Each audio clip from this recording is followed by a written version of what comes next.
Our book today in the Thom Hartmann Book Club is Cokeland, The Secret History of Coke Industries and Corporate Power in America by Christopher Leonard. This is from the preface. On May 18th, 1981, 4 Wall Street bankers traveled to Wichita, Kansas. They went there to make an offer to Charles Koch, the CEO of an obscure mid-size energy company. The bankers from Morgan Stanley wanted to convince Koch to take his family's company public, offering shares for sale on the New York Stock Exchange. Their deal was squarely in line with the conventional wisdom of corporate America at the time. Going public was seen as a natural progression for companies like Koch Industries, offering them access to big pools of money and promising enormous paydays for the existing team of executives. All it required from the CEO was to surrender control. Morgan Stanley, in return, would collect a small fortune in fees. Charles Koch was 45 years old. He had run Koch Industries since he was 32 when his father died suddenly. He was trim, tall, and had an athlete's build. He spoke quietly in meetings and seemed almost passive. The bankers laid out their plan to take Koch public. They revealed what, to most executives at least, might have been the most significant detail. If Charles Koch agreed to the deal, he could earn $20 million overnight. The bankers seemed incredulous when they prepared a confidential memo about Koch's reaction. "He does not want this cash," the memo reported. Charles Koch calmly explained to them why their offer made no sense. His company was breathtakingly profitable. It operated in vital, deeply complex corners of the American energy industry. During the 1980s, Koch Industries was the largest purchaser and transporter of U.S. crude oil. It owned an oil refinery. It employed teams of commodity traders who bought and sold a wildly diverse menu of raw materials and financial products, from gasoline to paper futures contracts. This might have encouraged most CEOs to take their company public. Koch Industries, however, did not want outsiders to know how much money its traders were earning. Taking the company public would expose too many of its secrets. The memo said, certain of Koch's commodity traders are particularly worried that their high salaries, once disclosed to the public, would be used against them by their trading partners. Secrecy was a strategic necessity for Koch Industries. Charles Koch did not want to surrender it. He also didn't want to surrender control. He had a specific, clear vision of how to run his company, and he didn't need Wall Street investors to interfere. If the bankers expected Charles Koch to go along with the conventional wisdom of their time, then they, like so many outsiders, did not understand him. Beneath his low-key veneer, Charles Koch was, at his core, a fighter. He had unmovable ideas about how things should be, and he did not back down when challenged. When he was challenged by his own brothers for control of Koch Industries, he fought them in a bitter legal battle that lasted decades. When he was challenged by members of a powerful labor union during his first years as CEO, he fought them even as they committed an act of industrial sabotage that nearly destroyed Koch's oil refinery. When the FBI and the U.S. Department of Justice launched a criminal investigation into Koch Industries' oil gathering business, Charles Koch fought them with every legal and political tool at his disposal. When a liberal Congress and President Barack Obama sought to impose regulations on the fossil fuel industry to control greenhouse gas emissions, Charles Koch fought them in ways that changed U.S. politics. In each of these fights, Charles Koch prevailed. When Charles Koch dismissed the bankers in 1981, it was just a small skirmish in the larger war to control Koch Industries. After prevailing in that fight, he created a company that was true to his vision. He avoided the snares that entangled many publicly traded companies that report their financial results to investors every 3 months. Koch Industries didn't have to think quarter to quarter. The company thinks year to year. An internal think tank and deal-making committee called the Development Group will sometimes think through a business deal on a timeline measured in decades. This long-term view made Koch more nimble where other companies stumbled. In 2003, for example, Koch Industries bought a group of money-losing fertilizer plants when no publicly traded company was willing to take the risk. Today, those plants are as profitable as a broken ATM machine that spews out cash around the clock. Unlike publicly traded companies, Koch Industries does not pay out rich dividends to investors. Charles Koch insists on reinvesting at least 90% of the company's profits, fueling its constant expansion. This strategy laid the foundation for decades of continuous growth. Koch Industries expanded continuously by purchasing other companies and branching out into new industries. It specialized in the kind of businesses that are indispensable to modern civilization, but which most consumers never directly encounter. The company is embedded in the hidden infrastructure of everyday life. Millions of people use Coke's products without ever seeing Coke's name attached. Coke refines and distributes fossil fuels, from gasoline to jet fuel, on which the global economy is dependent. Coke is the world's third largest producer of nitrogen fertilizer, which is the cornerstone of our modern food system. Coke makes the synthetic materials used in baby diapers, waistbands, and carpets. It makes the chemicals used for plastic bottles and pipes. It owns Georgia Pacific, which makes the wall panels, beams, and plywood required to build homes and office buildings. It makes napkins, paper towels, stationery, newspaper, and personal hygiene products. Coke Industries owns a network of commodities trading offices in Houston, Moscow, Geneva, and elsewhere, which are the circulatory system of modern finance. The book, Cokeland, by Christopher Leonard. Thom Hartmann here. My new book, The Hidden History of the Supreme Court and the Betrayal of America, has arrived. What if the Supreme Court did not have the power to strike down laws? Discover the hidden history of judicial review and this scam called original intent. Learn how we can save the planet by modernizing the Supreme Court. And most important, how we can democratize the Supreme Court now before it's too late. From the time Americans wake up until the time we go to bed, everything we do, touch, ingest, breathe, and use has been touched by the Supreme Court. In this book, I lay out the history of the Supreme Court from Alexander Hamilton until how the court overstepped its constitutional powers. America does not belong to the kings and queens of the court. It belongs to the people. The Hidden History of the Supreme Court and the Betrayal of America is available now in fine bookstores everywhere. Want to connect with the show online? You can find the Thom Hartmann Program on Facebook, Twitter, and Instagram.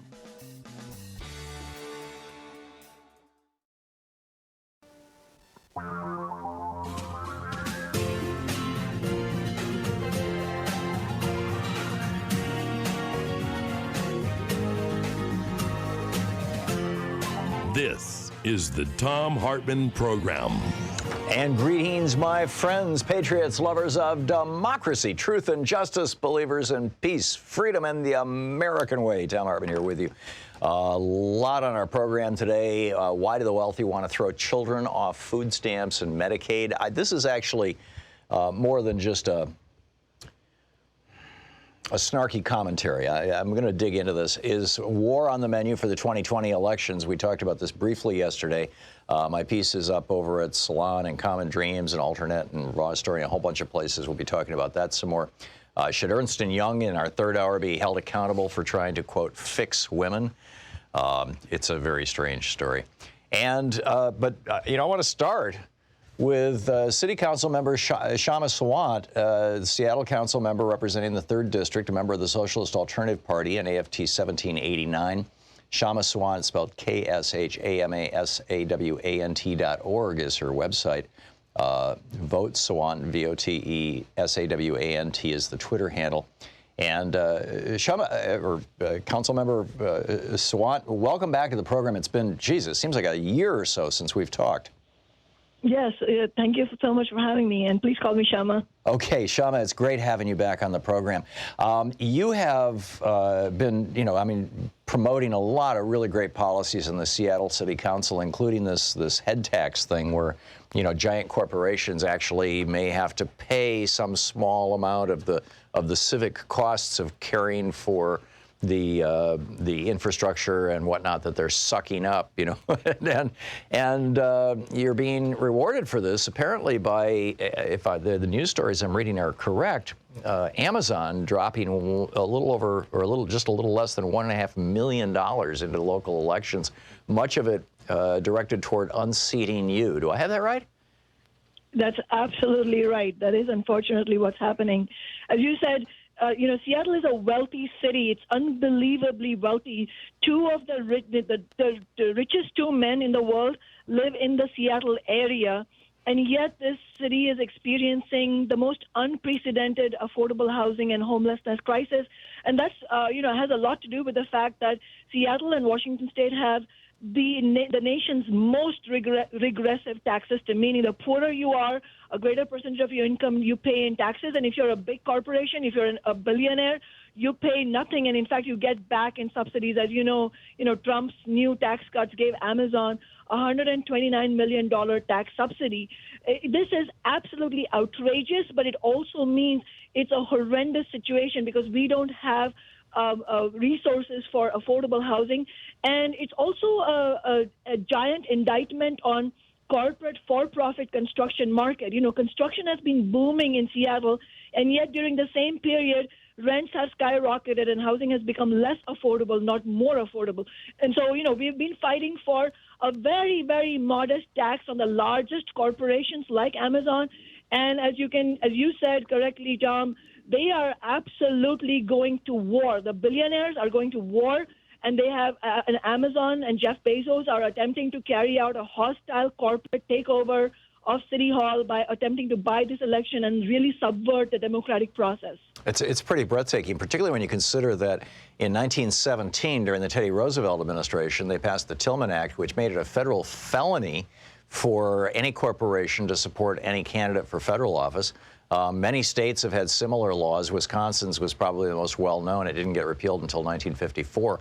That said that any corporate officer, executive, or lawyer acting on behalf of a corporation who funneled money, anything of value, actually was the phrase, money, support, or anything of value to any candidate for elective office in the state of Wisconsin, faced 2 years in prison in addition to a fine. It's a very substantial fine.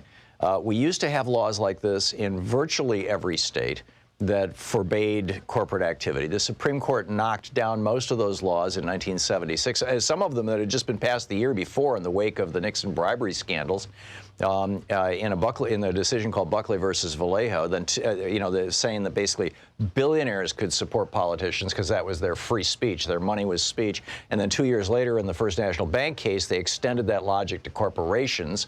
In '78, that opened the door, the floodgates for all the money that brought us Ronald Reagan and George Herbert Walker Bush as president, and that I would say put the Clinton administration big time in debt to some very, very wealthy people and large corporations. Is there any hope of pushing back against this, particularly given that the Supreme Court in 2010 and with Citizens United in 2013 with McCutcheon just doubled down on this and said, no, governments can't pass laws to stop billionaires or corporations from basically buying local or for that matter, even federal politics? You're absolutely right. I mean, it's abysmal, the Supreme Court's track record on these and many other issues, and it is precisely because of the complete disaster that Citizens United is, that corporations like Amazon, but not just Amazon, the whole corporate real estate lobby, other billionaires, multimillionaires, all the corporate executives, they are all, pumping money not only directly to my opponent's campaign, campaign coffers, but also to the corporate PACs. And as you said correctly, there's no limit against it. But I think the very fact that Amazon and the richest man in the world are going to war against ordinary people in Seattle and one socialist in City Hall, I think that itself is a reflection of how nervous they are, because they have seen what has happened when ordinary people get organized and, collectively build grassroots coalitions. They have their own elected voice through representatives like myself in City Hall, in the halls of government. You can actually make change possible that was, hitherto thought impossible. We won the $15 minimum wage. We have won landmark renters' rights victories. We have fought for, and the movement for taxing big business has tremendous support among ordinary people in my district, in citywide and region-wide. And the support, Tom, for rent control is incredible in this city right now. And we are building a very powerful movement for rent control, which is another reason why the corporate real estate lobby, all the hotel moguls, all of them are hand in glove with Amazon and Bezos in attempting to stop what's happening in Seattle. And the reason they're nervous is precisely because they have seen it is possible to win progressive victories when grassroots Democrats, socialists, ordinary people, union members, the labor movement, we get organized and collectively fight back. And they want to put a stop to it. And I think it's really important. I'm grateful that you're covering this on your program, because what happens in Seattle has so much at stake, not only for people in Seattle, but nationwide. People should be watching this because what the election outcome on November 5th in Seattle has consequences for other cities as well, because Amazon and Bezos are using Seattle as a test lab. So if they succeed in straight up buying candidates and, buying City Hall and flipping City Hall to the right, then they're going to try it in other cities as well. It is going to have consequences for the presidential elections. And that's why it's really crucial that everybody who's listening to this, if you don't want corporations to just blatantly, brazenly subvert the democratic process, that you all support our efforts here. Yeah, we're talking with Seattle City Council member Kshama Sawant, representing the 3rd District. Kshama, starts with a K, KSHAMASAWANT.org. KshamaSawant.org is her website. This is Kshama, this is my biggest fear. I live in Portland, as you know, and we are in the Washington State media market because Vancouver's right across the river from us.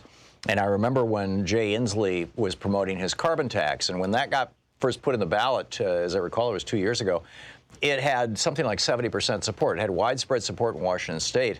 And it was on as a ballot referendum, and literally, sometimes 2-3 times an hour on MSNBC and CNN, and it's pretty much all I watch here, to the extent that I watch television in Portland, was this continuous ad by this guy who was doing this imitation of Mr. Rogers, this former Republican Secretary of State, saying, oh, yeah, we all think that, we need to get carbon emissions under control, but this will destroy the economy of Washington.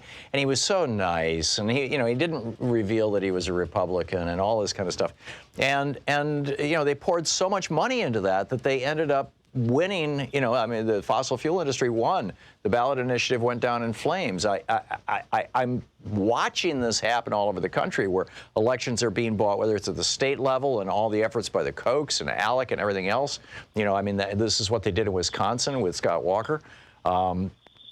Are you sensing that there is an uprising, a mass movement, that people are waking up, or are we at risk of falling back to sleep again and just taking our information off? I'm sure they're running targeted Facebook ads as well, off Facebook and TV ads and things, and missing what's going on around us. You're absolutely right that we have to be sober in assessing the forces that are arrayed against us. We don't have the billions of dollars that they have to spend on races around the nation.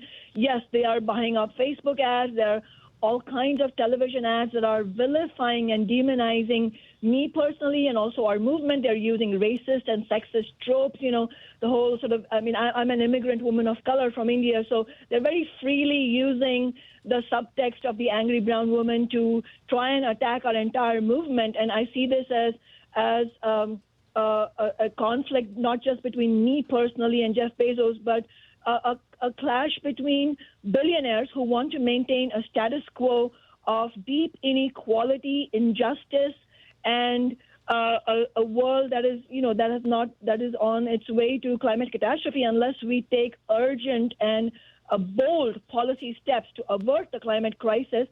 So these billionaires who want to maintain the status quo on one hand, and the vast majority of ordinary people on the other who want a different kind of society.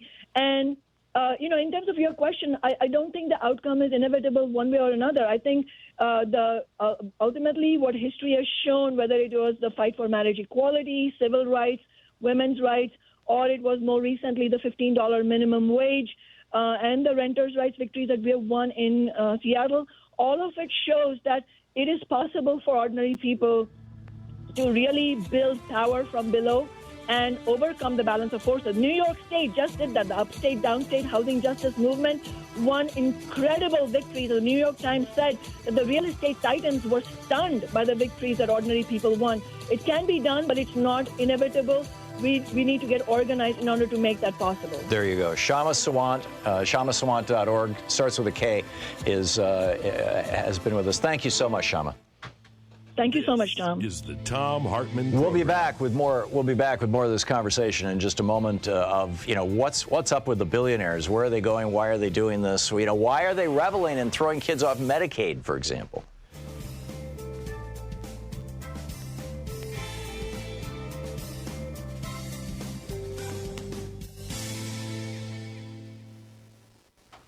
And welcome back.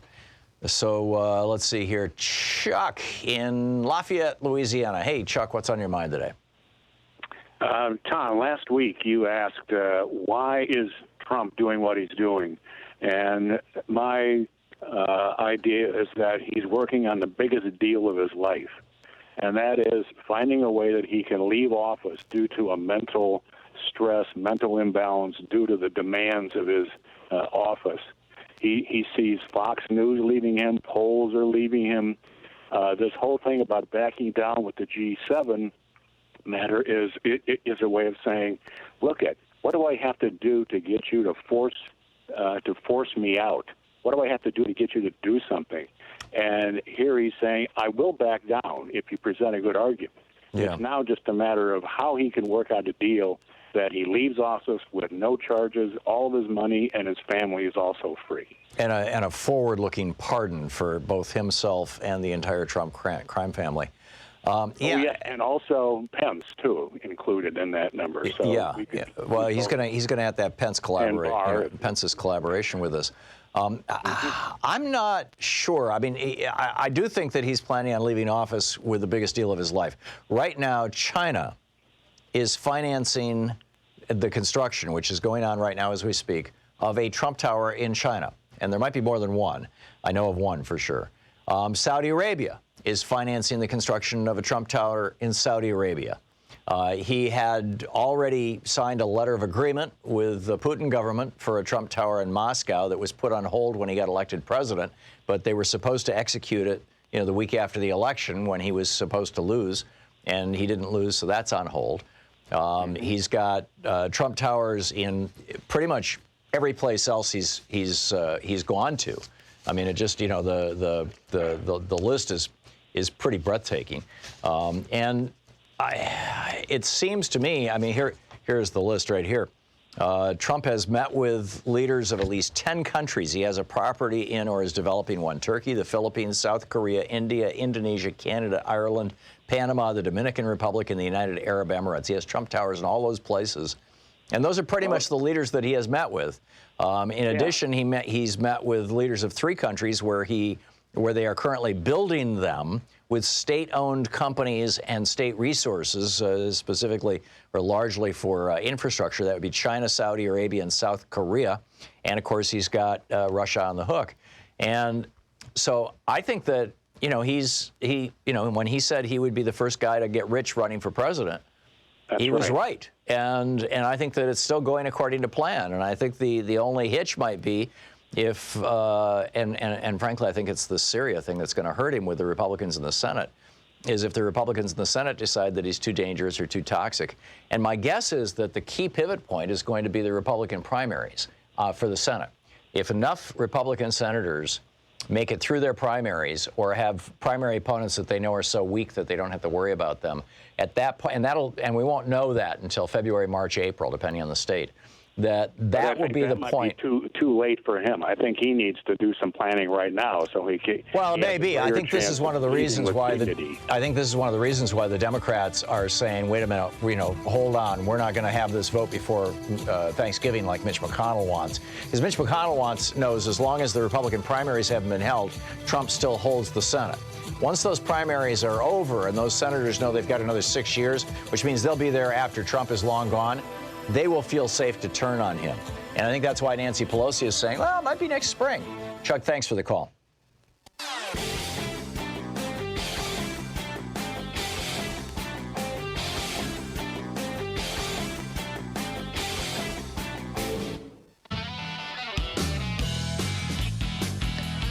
So the Global Wealth Report tells us that the world's millionaires, and that is less than 1% of the world's population, I believe it's less than 1/10 of 1% of the world's population, now own more than half of the world's wealth. pretty mind-boggling.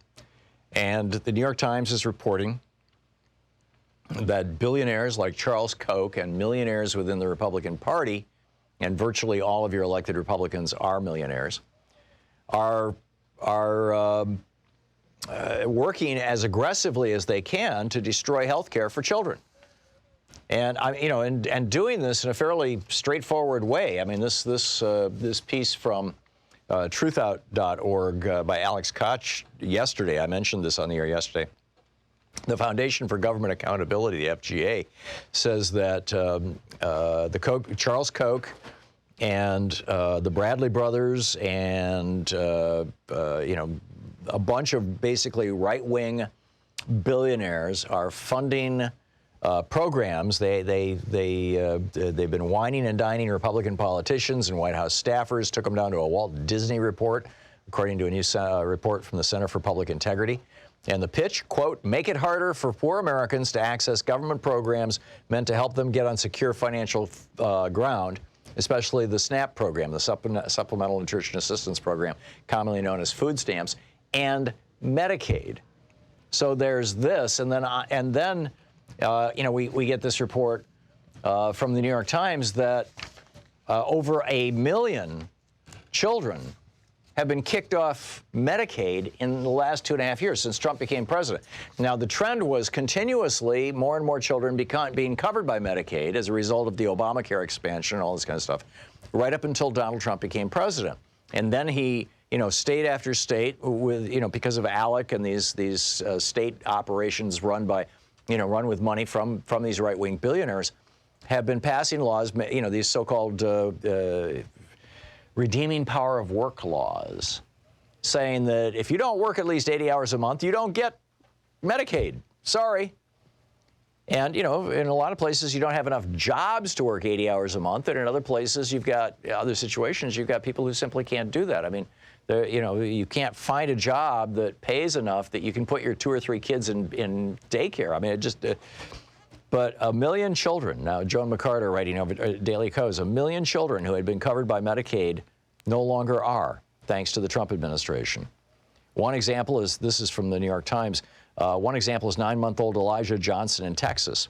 The New York Times reported, quote, the baby's lips were turning blue from lack of oxygen in the blood when his mother, Kristen Johnson, rushed him to an emergency room here last month. Only after he was admitted to intensive care with a respiratory virus did Mrs. Johnson learn that she had been dropped from Medicaid coverage. Elijah survived, as have Johnson's other 2 children, who were also dropped from coverage. She said, I've been on this emotional roller coaster. It's been a very scary month.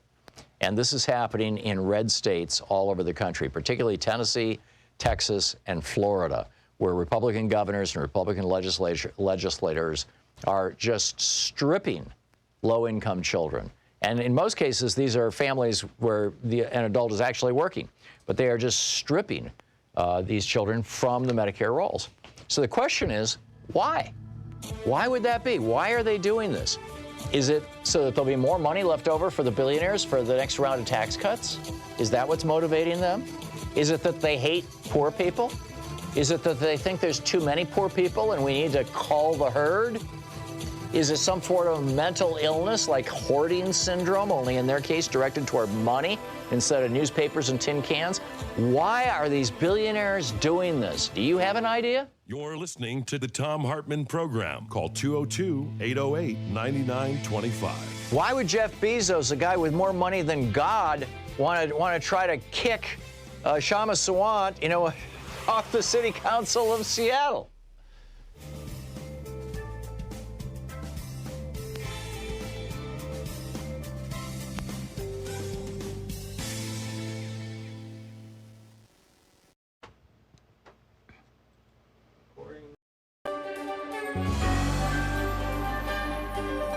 Our book today in the Thom Hartmann Book Club is Defying Hitler by Sebastian Haffner, a memoir. This is from chapter 17, about a little more than a third of the way into the book. At first, the revolution only gave the impression of being an historical event like any other, a matter for the press that might just possibly have some effect on the public mood. The Nazis celebrate January 30th as their day of revolution. They are wrong. There was no revolution on January 30th, 1933, just a change of government. Hitler became chancellor, by no means the Führer of the Nazi regime. The cabinet contained only 2 Nazis apart from him. He swore an oath of allegiance to the Weimar Constitution. The general opinion was that it was not the Nazis who had won, but the bourgeois parties of the right, who had captured, in quotes, the Nazis and held all the key positions in the government. In constitutional terms, events had taken a much more conventional, unrevolutionary course than most of what had happened during the previous 6 months. Outwardly also, the day had no revolutionary aspects, unless one considers a Nazi torchlight procession through Wilhelmstrasse or a minor gunfight in the suburbs that night as signs of a revolution. For most of us outsiders, the experience of January 30th, 1933 was that of reading the papers and the emotions we felt while we were doing so. The morning headline was, "Hitler called to president." That produced a certain nervous, impotent irritation. Hitler had been called to the president in August and November. He had been offered the vice-chancellorship and then the chancellorship. Both times he had set impossible conditions, and both times there had been solemn declarations, "Never again." Each time, "never again" had lasted exactly 3 months. Hitler's opponents in Germany at that time suffered from a compulsive urge to offer him everything he wanted, indefatigably, and at an even cheaper price, indeed to press it upon him. It's the same now with his opponents outside Germany. Again and again, this appeasement was formally renounced, and again it gaily reappeared at the crucial moment. Just so today. Then, as now, one's only hope was Hitler's own unreasonableness. Would it not sooner or later exhaust the patience of his opponents? Then, as now, it became apparent that their patience knew no bounds. At midday, the headline said, "Hitler makes impossible demands." We nodded, half reassured. It was only too credible. It would have gone against his nature to ask for less than too much. Perhaps the cup had once more passed from us. Hitler, the last defense against Hitler. At about 5 o'clock, the evening papers arrived. Cabinet of National Unity formed Hitler Reichschancellor. I don't know what the general reaction was. For about a minute, mine was completely correct. Icy horror. Certainly this had been a possibility for a long time. You had to reckon with it. Nevertheless, it was so bizarre, so incredible to read it now in black and white. Hitler, Reichschancellor. For a moment, I physically sensed the man's odor of blood and filth, the nauseating approach of a man-eating animal, its foul, sharp claws in my face. Then I shook the sensation off, tried to smile, started to consider, and found many reasons for reassurance. That evening, I discussed the prospects of the new government with my father. We agreed it had a good chance of doing a lot of damage, but not much chance of surviving very long. A deeply reactionary government with Hitler as its mouthpiece. Apart from this, it did not really differ much from the 2 governments that had succeeded Brüning's. Even with the Nazis, it would not have a majority in the Reichstag. Of course, that could always be dissolved, but the government had a clear majority of the population against it, in particular the working class, which would probably go communist now that the Social Democrats had completely discredited themselves. One could prohibit the communists, but that would only make them more dangerous. In the meantime, the government would be likely to implement reactionary social and cultural measures with some anti-Semitic additions to please Hitler.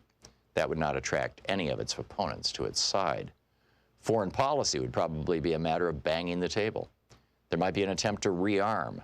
That would automatically add the outside world to the 60% of the home population who were against the Hitler government. Besides, who were the people who had suddenly started voting Nazi in the last 3 years? Misguided ignoramuses, for the most part, victims of propaganda, a fluctuating mass that would fall apart at the first disappointment.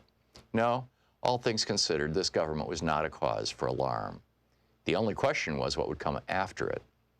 It was possible that they would drive the country to civil war. The communists were capable of going on the attack before a prohibition against them came into force. The next day, this turned out to be the general opinion of the intelligent press. It is curious how plausible an argument it is, even today, when we know what came next. How could things turn out so completely different? Perhaps it was just because we were all so certain that they could not do so, and relied on that with far too much confidence. So we neglected to consider that it might, if worse came to worse, be necessary to prevent the disaster from happening.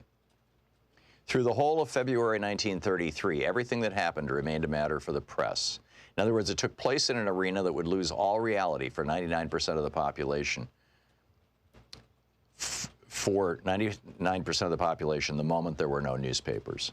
Admittedly, enough occurred in that arena. The Reichstag was dissolved, then in a flagrant breach of the Constitution, Hindenburg also dissolved the Prussian regional parliament. There were fast and furious changes of personnel in the civil service. The book Defying Hitler.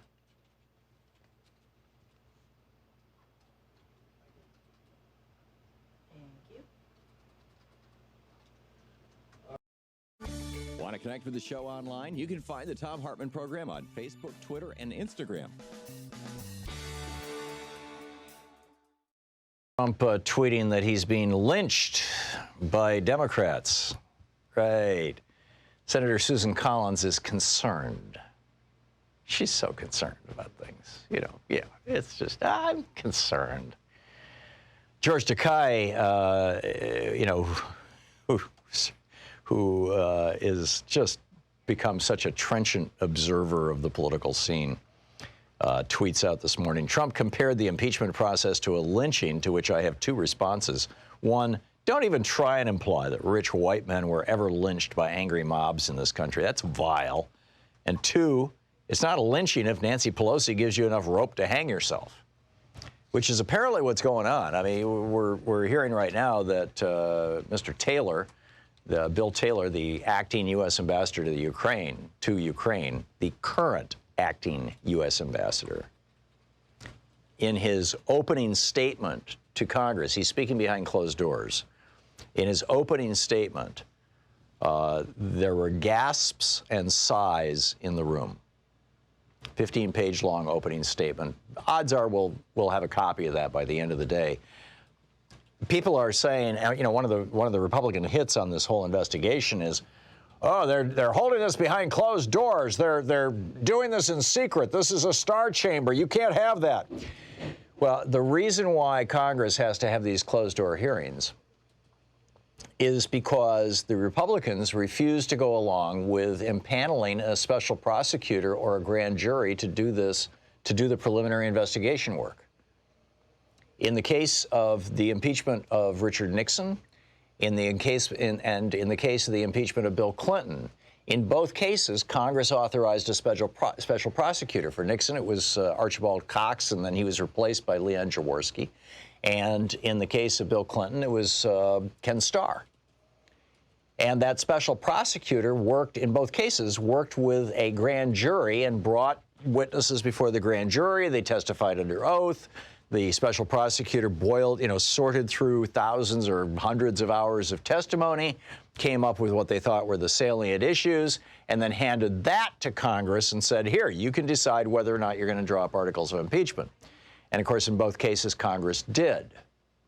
Ken Starr even made this giant, report and made it public, complete with, lurid pornographic stories. But in the case of impeaching Donald Trump, Congress has said, no, we're not going to vote for a special prosecutor. Are you kidding? You had that with Mueller. You don't need another one. We're not going to look into this stuff. Ukraine? Come on, give me a break. No way. So the Democrats in the House of Representatives have no choice but to hold these initial inquiries where you have your counsel ask the questions and you get all your baseline information. So then you can decide whether you're going to bring these people back for public testimony, and if so, exactly what you're going to ask them, which is what happened when Sam Ervin started holding his hearings and Peter Rodino in the House of Representatives, Sam Ervin in the Senate in 1974, and is what happened in 1998 when Newt Gingrich was holding his hearings, and there were later hearings in the Senate, is that then they bring forward the same witnesses who had testified in secret, but out of 50 or 100 witnesses, you may have 3 or 4 that are just the blockbuster ones, and you've got to go through that filtering process. And that's what's going on right now in the House of Representatives. And that's why it's behind closed doors. And no, Republicans are not being blocked out, and Republicans are, the thing is, the chair is asking a question, the ranking member is asking a question. In other words, the head Democrat will ask a question, the head Republican will ask a question, and then all the rest of the questions are being asked by the staff lawyers, which we have found is, which is kind of like the grand jury, and it's a far more efficient way to do it. So Republicans are forcing this process to operate this way, and then they're sitting around complaining about it. It's bizarre. But anyhow, let's pick up some of your phone calls here.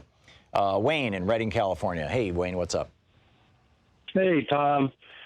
You asked a question about why you thought Bezos was doing this. Yeah, in Seattle. Yeah. I actually have 3 points on that. The first one is that I think the billionaires are truly afraid of what's going down. They see this as the lead-in for confiscatory taxation, and they want to preemptively crush any opposition to their agenda so strongly that people give up. They want to stop the establishment of a precedent that it's okay to basically make the rich pay their share. I agree, and to that, I mean, you know, it's not like Jeff Bezos or Amazon are going to be hurt in any consequential way if Shama Swant gets even the most socialistic of her policies passed through the Seattle City Council. It's that they don't want to establish a precedent. They don't want it to happen in other places. But the question that I would ask is the question that Ted Kennedy asked on the floor of the United States Senate back when he was still alive. Here he is. $240 billion in tax breaks for corporations, $36 billion in tax breaks for small businesses, increase in productivity, 42% over the last 10 years. But do you think there's any increase in the minimum wage? No. What is the price? We ask the other side. What is the price that you want from these working men and women? What cost? How much more do we have to give to the private sector and the business? How many $billion more are you asking? Are you requiring? When does the greed stop? Apparently it hasn't stopped yet, Wayne.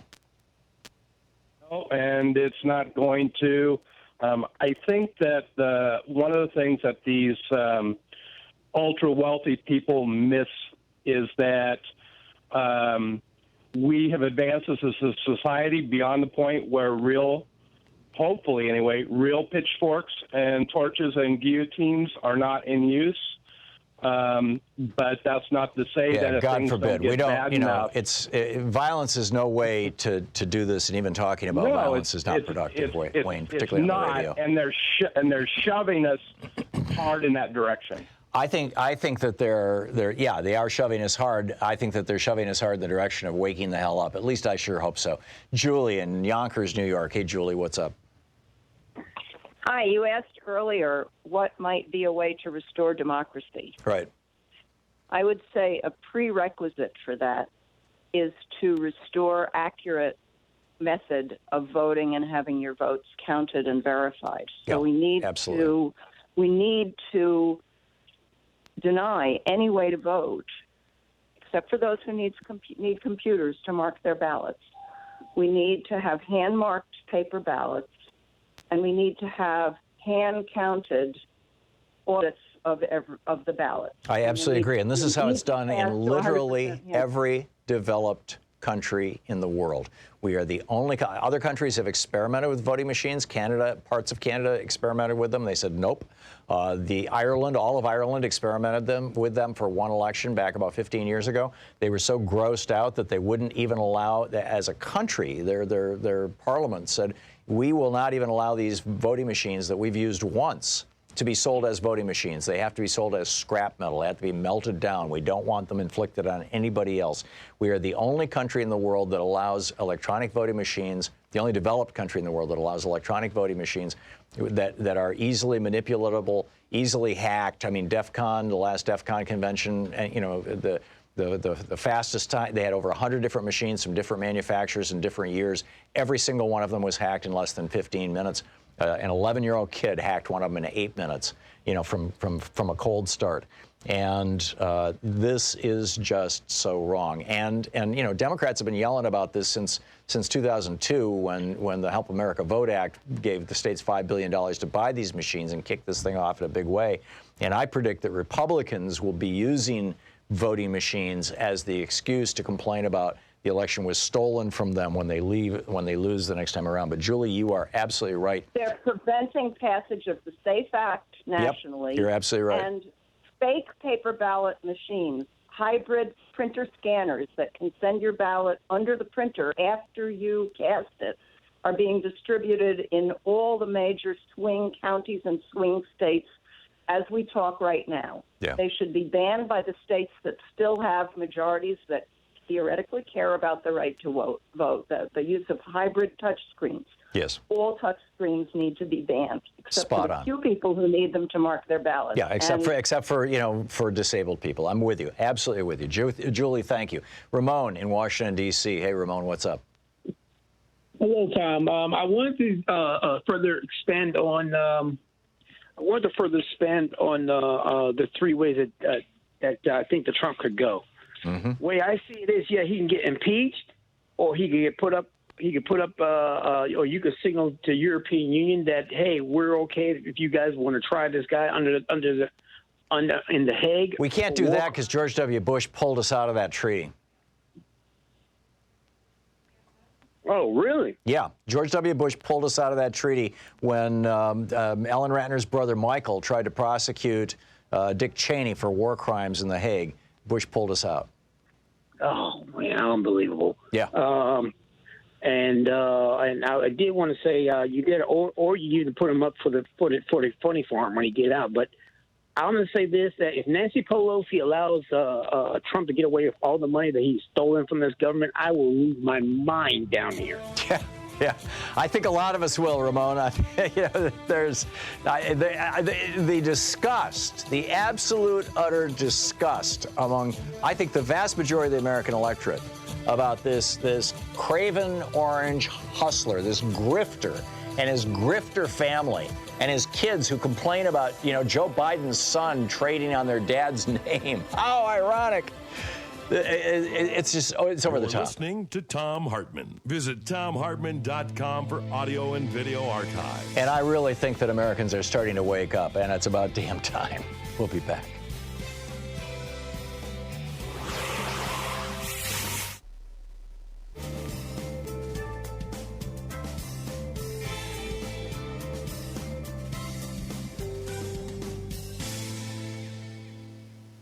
And welcome back. Jeffrey in Los Angeles, listening on KPFK. Hey, Jeffrey, what's up? Well, first of all, I'm the guy who sent you that poster about democracy, shows the octopus. But my question is, you asked how to restore democracy, and I think you have answered it brilliantly in your book about We the People or something like that, about removing constitutional rights from corporations. Right. And I would love to get an updated comment if your views are the same or if they've changed about the importance of that. Yeah, We the People was the illustrated kind of a comic book, only it's like a graphic novel kind of book. It's 100 and some odd pages. Is that the one you were talking about? It was about 9/11 and how George Bush exploited it and all that kind of stuff? No, it's the book. Oh, you're talking about you're talking about Unequal Protection, the book on the 14th Amendment, how corporations became people. Right. Yeah. And Unequal Protection is still in print. Yeah, I know. I still think that this is the battle of our time, and and it's going back to the battle that happened during the Teddy Roosevelt presidency, which was the first time that there was a major pushback against corporate and billionaire power. Of course, they weren't billionaires back then, but in today's dollars they were. John Rockefeller was worth something like $100 billion in today's dollars. But basically, the first serious pushback, their hallmark, centermark, most famous piece of legislation, 1907, was the Tillman Act, which made it a felony for any corporation to give money to any candidate for federal office. And that was imitated by Wow. states all over the country. It was imitated by the state of Texas, which is why Tom DeLay was prosecuted by the state of Texas for taking corporate money. And, you know, and I believe he was convicted. I don't recall following that to its very end, but, or he pled guilty or pled out or something, I don't know. But I think that we are back at that time. And keep in mind, you know, what provoked Teddy Roosevelt's ire and Taft's after him, and the whole, you know, it had been 20 years of major disruption starting around the 1880s, the mid-1880s, you know, going to the Haymarket Square and the Pullman Porter strike and the Ludlow Massacre, which was a little before that. I believe that was in the 1870s. And you get all this stuff, you know, there was like this 20, 30-year period where, you know, workers were being slaughtered, they were being exploited. The Supreme Court was, you know, defending the corporate right to do that. You had the Pinkertons, you had private police department, you know, basically kind of Blackwater operations that were going out and killing labor organizers. Joe Hill was murdered, you know, Woody Guthrie was singing about that. I mean, all this stuff was happening, and we got some good legislation out of it. And then you know, Herbert Hoover and you know, there was a series really of 3 presidents there, Harding, Coolidge, and Hoover, who all kind of rolled back a lot of that, frankly. And then, you know, it all blew up in our faces, and the consequence of that meltdown was the Franklin Roosevelt presidency. Put our country back together, and hey, things were going well, and corporations were in a bottle, and rich people were behaving well, right up until 1978, you know, roughly 78, when the Supreme Court said, oh no, corporations could throw unlimited amounts of money. And here we are. So yeah, we've got to fix this, Jeffrey. We really do. And I still believe that a constitutional amendment to say corporations are not people and money is not speech is what we have to do. And lacking that, we should pass a law saying that and add to that law court stripping, add to that law a sentence that says, and the Supreme Court may not review this law. We'll be back.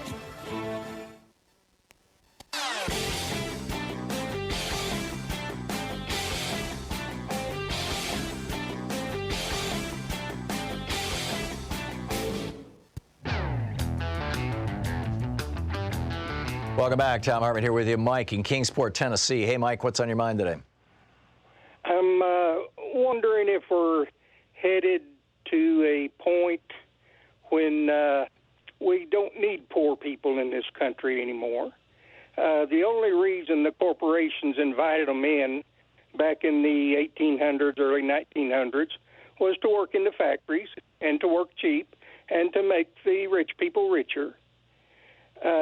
They've exported all those jobs overseas now, and letting poor people overseas make them rich now.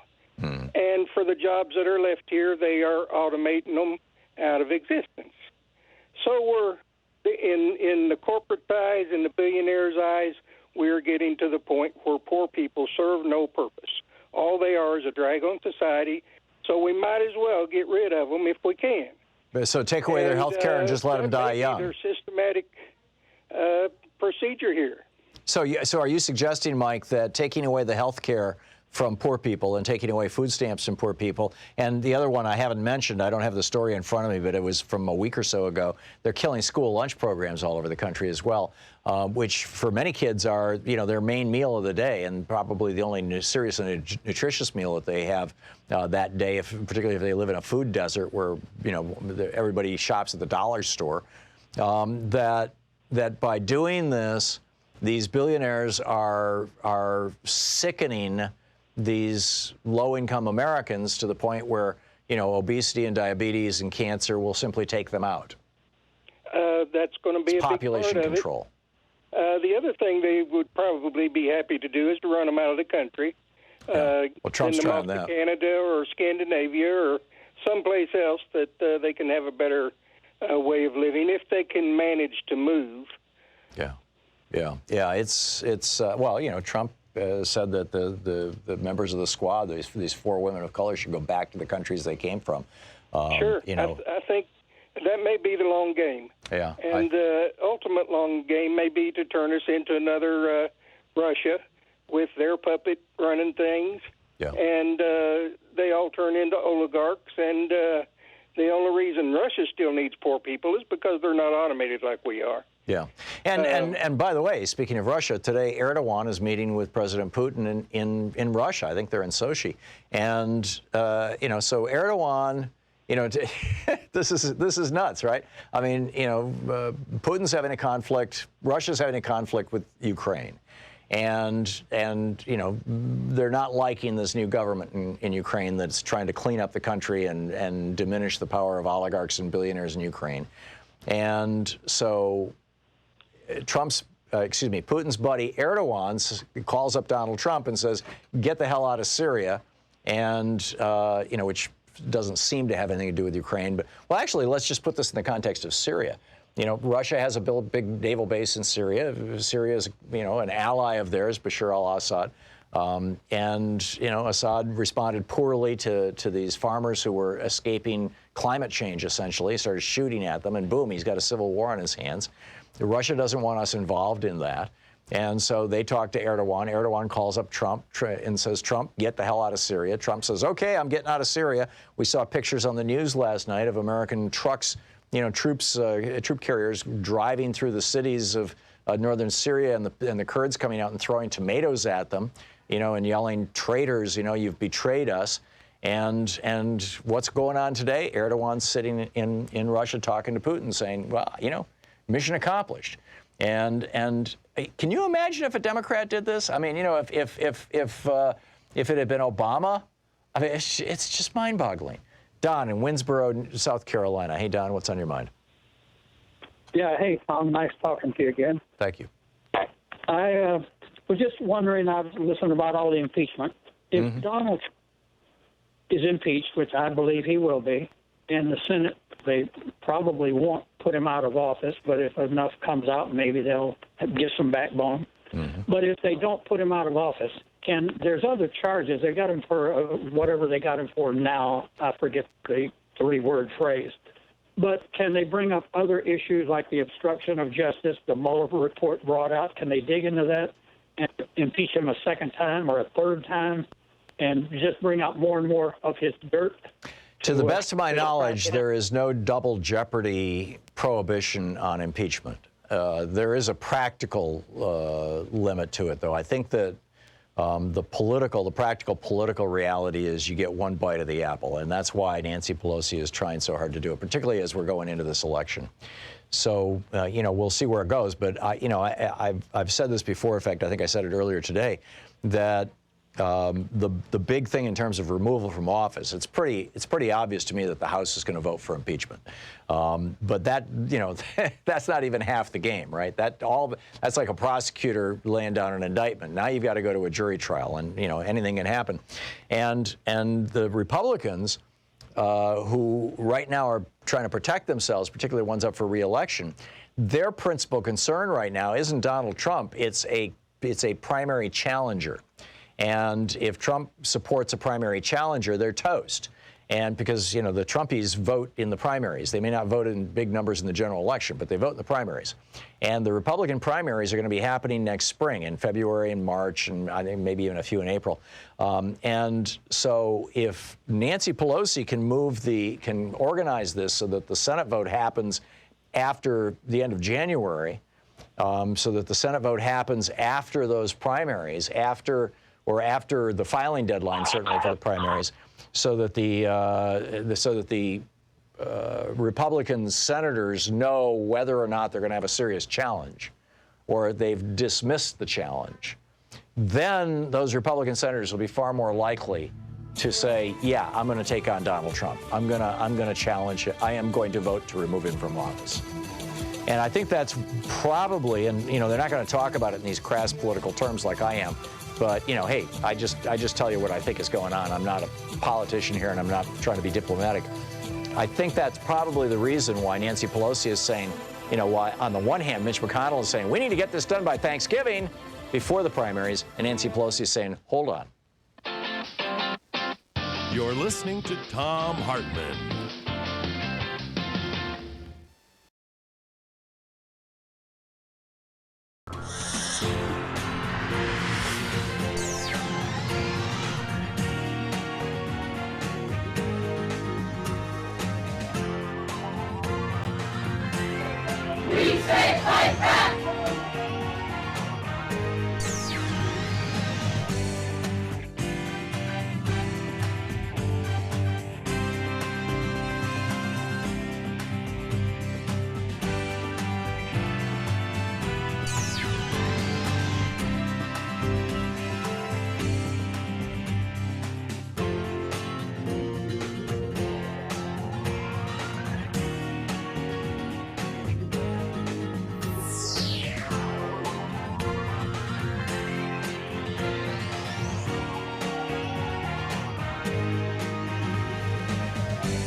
Thom Hartmann here. My new book, The Hidden History of the Supreme Court and the Betrayal of America, has arrived. What if the Supreme Court did not have the power to strike down laws?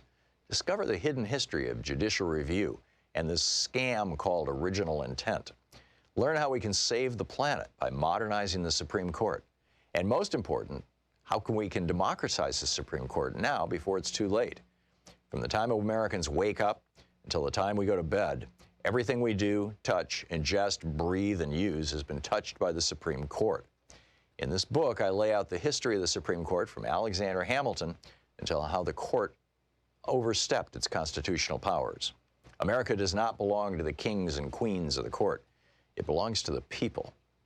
The Hidden History of the Supreme Court and the Betrayal of America is available now in fine bookstores everywhere.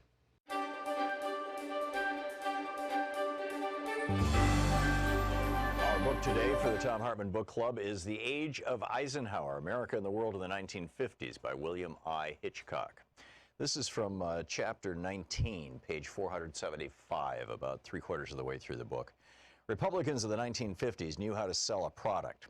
They pioneered the use of television advertising in politics, and at their national conventions in 1952 and 1956, they mobilized actors, dancers, acrobats, sports figures, crooners, jugglers, and sword swallowers to infuse their rather dull message of peace and prosperity with some pizzazz.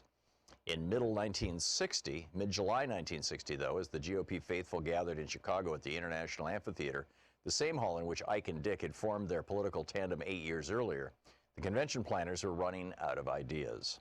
A giant elephant named Koa, on loan from Louisiana, proved to be too big to amble down the aisles of the hall and had to be returned. The torchlight parade of 500 young Republicans had to be canceled due to the fire hazard of their kerosene-soaked rags. Plans to get Henry Fonda into costume as Abraham Lincoln, a role he had played woodenly in the 1939 film Young Mr. Lincoln, were scotched when Fonda turned out to be a Democrat. Half the hotel rooms in Chicago remained empty a few days before the convention. Besides an absence of hoopla, the top Republican leaders had serious worries. A Gallup poll on the eve of the convention showed that since 1952, the Republicans had lost support among business and professional voters, white-collar workers, and farmers, three key demographic groups. And they had made no inroads among skilled and unskilled laborers who favored the Democratic Party by a ratio of 4-1. President Eisenhower's personal popularity had masked serious weaknesses in the Republican Party. As the Republicans gathered in Chicago, John Kennedy, a junior senator with little international name recognition, led Nixon in the polls by 4 points.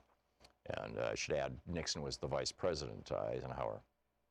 The press corps, bored to tears by the lack of drama in Republican ranks, worked hard to breathe life into the candidacies of New York Governor Nelson Rockefeller and Arizona Senator Barry Goldwater, who might, they earnestly hoped, challenge Nixon for the GOP nomination from the left and the right.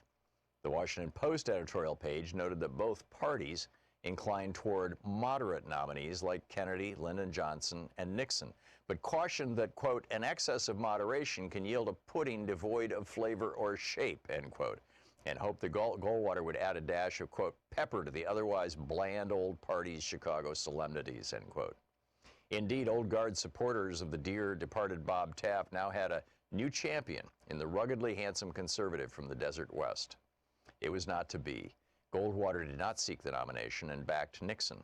Rockefeller, whom most veteran Republicans distrusted for his ideological elasticity and his vanity, pressured Nixon to adopt a number of Kennedy-like platform planks on issues such as defense spending, civil rights, health insurance, and housing. Nixon, terrified that a Rockefeller boomlet might snatch away his long-sought prize, caved into these demands before meeting with Rocky in New York on July 22nd, 3 days before the convention opened. Rockefeller, in turn, threw his support to Nixon in a feeble gesture of party unity.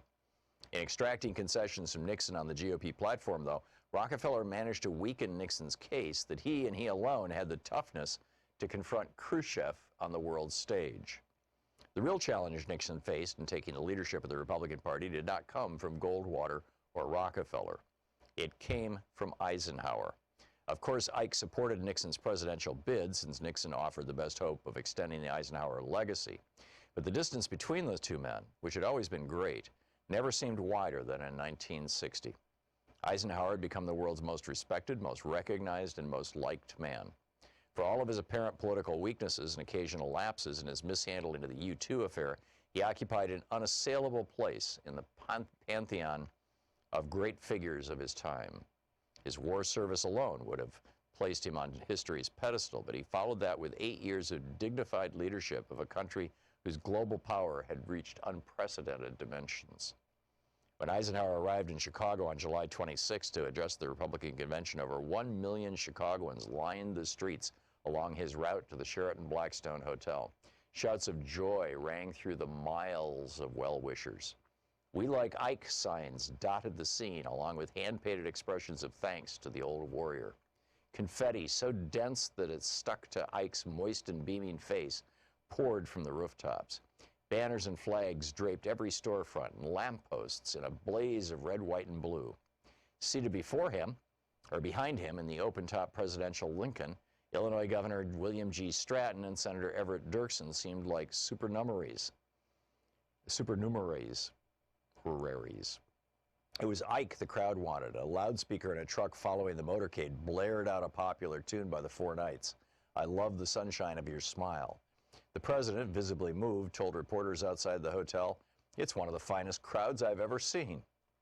On Tuesday evening, Senator Dirksen, a famously orotund speaker in a profession known for producing magnificent windbags, came to the podium in the amphitheater to introduce the president.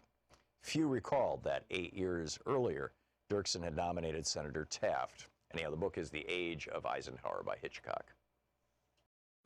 Want to connect with the show online? You can find the Thom Hartmann Program on Facebook, Twitter, and Instagram. Online identity had become to so many facets of my life. The book by Christopher Wiley.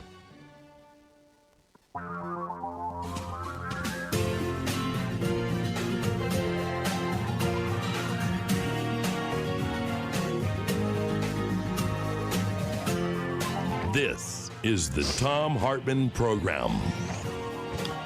Welcome back. Thom Hartmann here with you. Well, I published a piece today over at there's a whole bunch of places actually. Let me just get the list here. There we go. It's on Alternet, Salon, Truthdig, Common Dreams, LA Progressive, and National Memo. And actually, that was an older article on National Memo. And the title in every case is "War on the Menu in the 2020 Elections." So we tweeted it out earlier. We put it on Facebook. It's an article I wrote over the weekend. I talked about it briefly yesterday. This whole idea of the theory, it's called the Democratic Peace Theory, which is the argument that democratic nations don't go to war with each other because the people would never vote to send their own kids off to kill or be killed unless they had been attacked. And if nobody's willing to start the attack, then there's never going to be a need for a defensive war, and offensive wars between democratic governments are pretty much unheard of. They just don't happen. And, we were talking about how do we, help bring about this, and I talked about yesterday, and I want to get into it a little deeper today, too, and get your calls and thoughts on this also. Where does the United States fit into this? I mean, we're defining a democratic country, and this is small d, not big D, the adjective rather than the noun, essentially.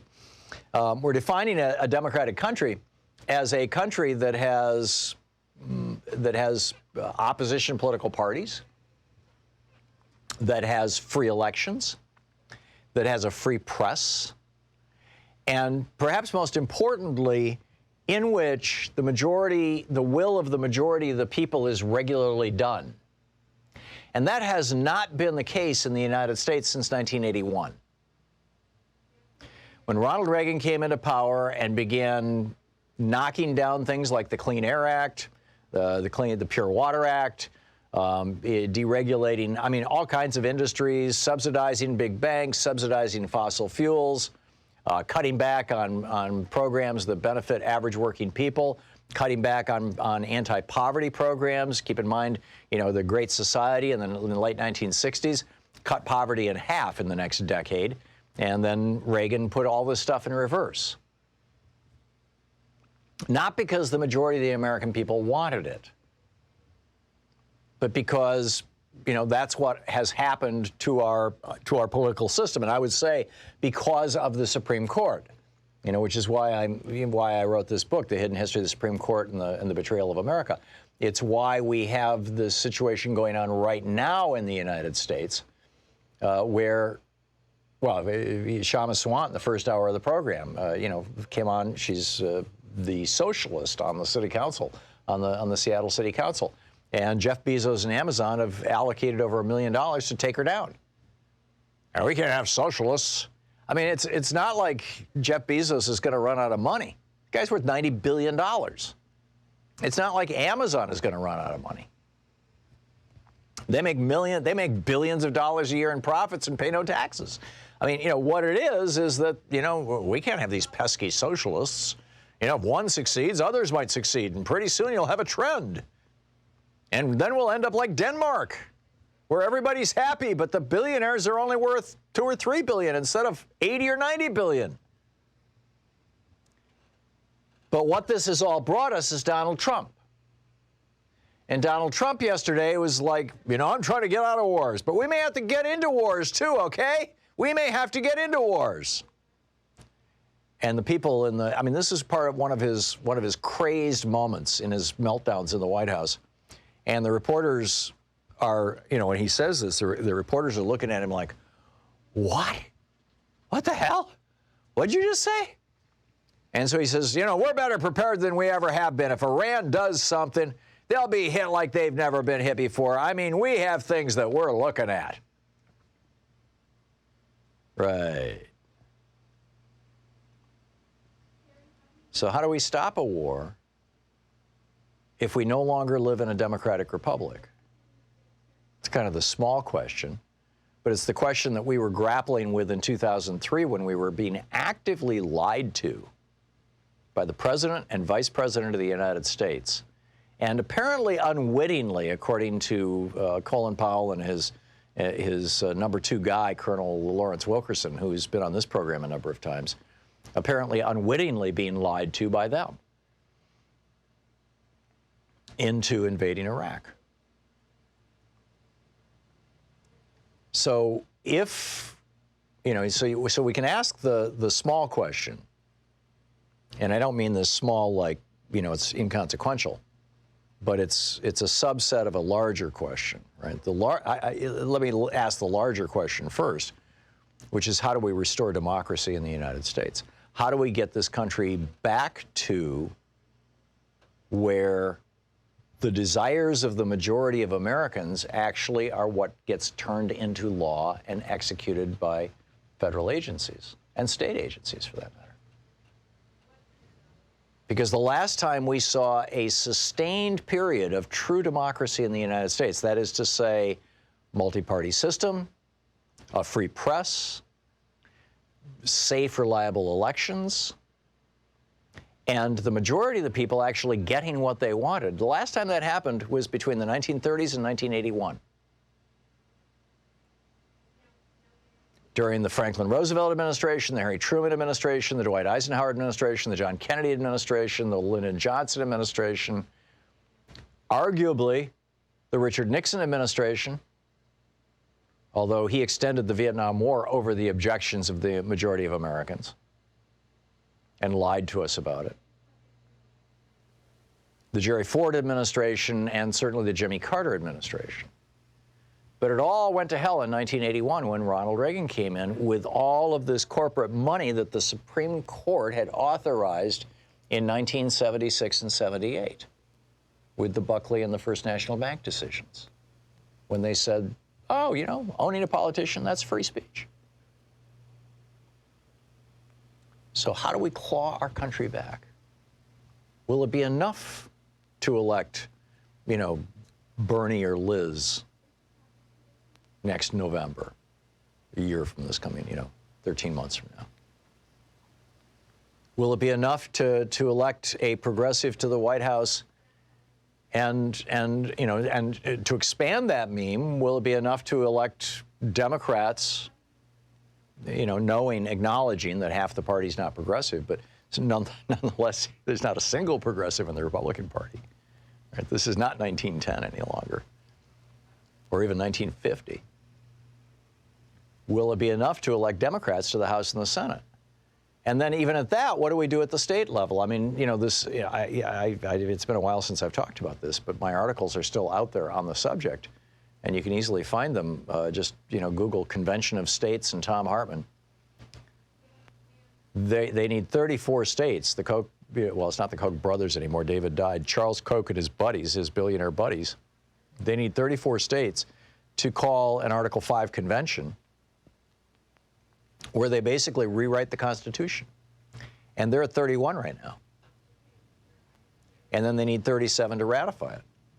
And they're seeing this election's a BFD for these guys, particularly since the Supreme Court just said, yeah, you can gerrymander to your heart's content. All you've got to do is control the state governor's office, legislature, House and Senate or Assembly or whatever it may be in your particular state, House of Burgesses. If you control the political apparatus of the state, you can gerrymander the state. This is what the Supreme Court said yesterday, striking down two lower courts that said, no, you can't do that. It's destructive to democracy. And the court acknowledged it was destructive to democracy, but nonetheless said, we're going to let the Republicans do it. 5-4 decision. So here's a situation where the Supreme Court, once again, is changing the rules of the game to benefit the billionaires and the Republicans they own. So how do we retrieve democracy? How do we start getting what we all want? How do we challenge the mind-boggling greed that we're seeing in cases like, Amazon spending over $1 million to defeat Shama Swan, one socialist on the city council in Seattle? Is, God forbid, she led the campaign for $15 minimum wage. We can't have that. And she wants affordable housing in Seattle. Can't have that. And it's not just Amazon. She was on the program in the last hour, as you'll recall, and just said that it was, Amazon was hooking up with, or maybe not explicitly, but maybe not explicit collaboration, but going down the same track with the real estate industry there, who doesn't want rent control. But what do you do? Well, first of all, I think that we should do away with schools that are funded, not do away with the schools. We should change school funding so it's no longer dependent on property tax, number one. So poor neighborhoods can, for the first time in American history, have good schools. And number two, we have to figure out what we're going to do with, cities that are gentrifying in rapid ways like this. There has to be some corporate responsibility for this. But we're not even going to get to that conversation as long as the Supreme Court continues to say that very, very rich corporations and very, very rich individuals can pour so much money into a political campaign or into a media campaign or into a Facebook campaign that, and now Facebook's saying, and by the way, if the ads that you buy on our platform are lies, that's fine with us. How do you have a functioning democracy in an environment like that? I mean, it sounds like some third world, third-rate country. That's what the Supreme Court has brought us. That's what the Republican Party has brought us since basically they took over the Supreme Court or at least since Lewis Powell in 1972 got put on the Supreme Court by Richard Nixon. So is war on the menu for the 2020 elections? Do you think that Trump is going to do what he accused back in 2012 when he said Obama's going to have a war with Iran? I mean, he explicitly mentioned Iran yesterday, right after saying we may have to get into a war. Do you think he's going to do what he said Obama was going to do? This is the Thom Hartmann Program. And if so, what do we do about it? I mean, we had 1 million people on the street opposing the war in Iraq. It was the largest demonstration in world history. It didn't stop.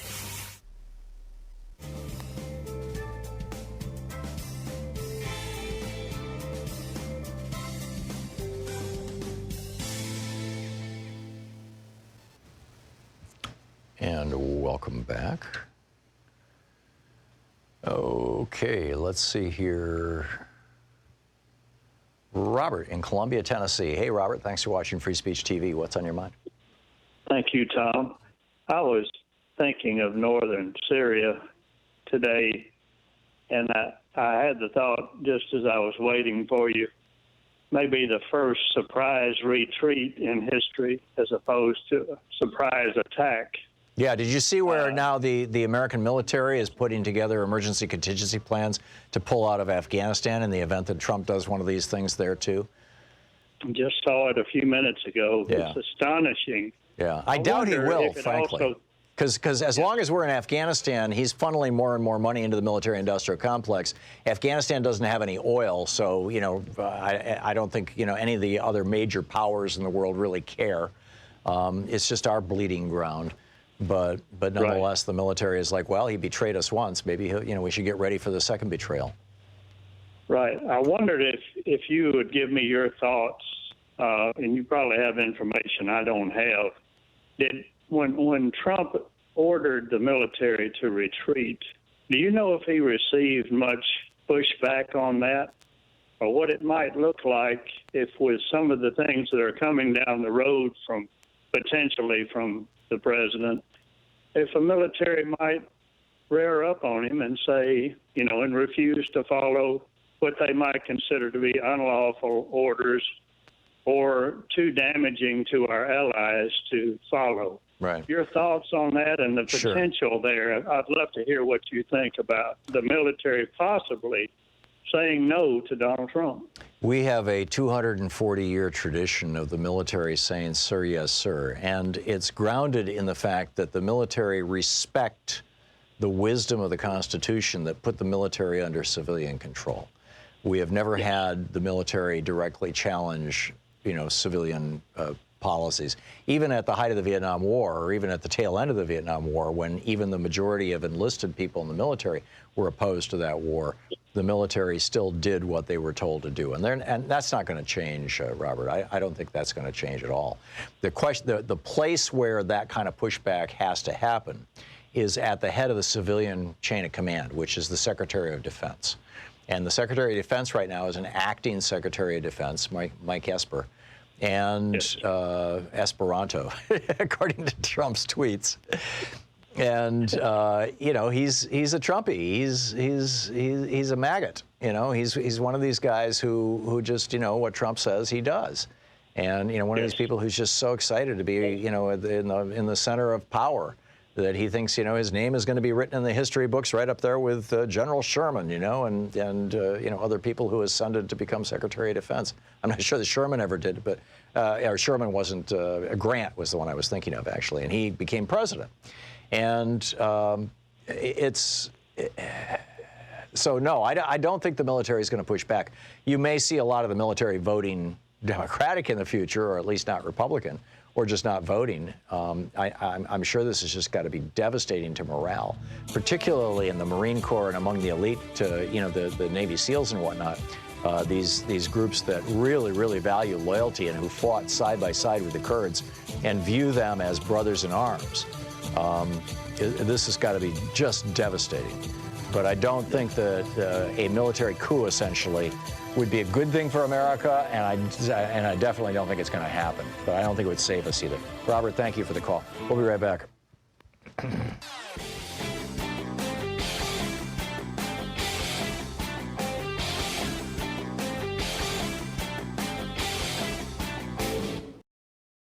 Thom Hartmann here. My new book, The Hidden History of the Supreme Court and the Betrayal of America, has arrived. What if the Supreme Court did not have the power to strike down laws? Discover the hidden history of judicial review and this scam called original intent. Learn how we can save the planet by modernizing the Supreme Court. And most important, how we can democratize the Supreme Court now before it's too late. From the time Americans wake up until the time we go to bed, everything we do, touch, ingest, breathe, and use has been touched by the Supreme Court. In this book, I lay out the history of the Supreme Court from Alexander Hamilton until how the court overstepped its constitutional powers. America does not belong to the kings and queens of the court. It belongs to the people. The Hidden History of the Supreme Court and the Betrayal of America is available now in fine bookstores everywhere. Want to connect with the show online? You can find the Thom Hartmann Program on Facebook, Twitter, and Instagram.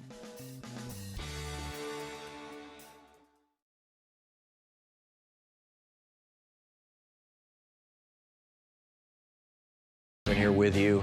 Just a few other things that I wanted to give you a heads up on that are in the news, and then we can continue our conversation about, Trump and war and the oligarchs and democratic peace theory and all this other stuff. The CIA yesterday confirmed that Trey Gowdy altered documents when he was leading the Benghazi hearings and the email hearings against Hillary Clinton. And as at least one Republican said, Benghazi hearings, she's not going to become president because of these hearings. Check. Remember that? Well, it turns out that Trey Gowdy, back in 2015, sent a letter to Elijah Cummings. Excuse me, Elijah Cummings debunked this. This was Trey Gowdy's accusation. When Gowdy said some of the most protected information in our intelligence community, the release of which could jeopardize not only national security but human lives. What had happened was Trey Gowdy had an email. He had one of the emails that was on Hillary Clinton's server, and it had a name in it. And he blacked out that name. Now, this was after the State Department and the CIA had looked at all her emails and said, there's no there there. There's nothing top secret here. Trey Gowdy blacked it out. And this is from this press release that Elijah Cummings released back in 2015. He says, in your letter, you stated Secretary Clinton received an email from Sidney Blumenthal that included the name of somebody who purportedly provided information to the CIA. You asserted that this information was classified, arguing that Secretary Clinton received classified information from Blumenthal, information she should have known was classified at the time she received it.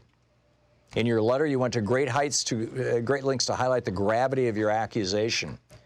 To further inflate your claim, you placed your own redaction over the name of the individual with the words redacted due to sources and methods. To be clear, these redactions were not made and the words were not added by the agency of the federal government responsible for enforcing classification guidelines.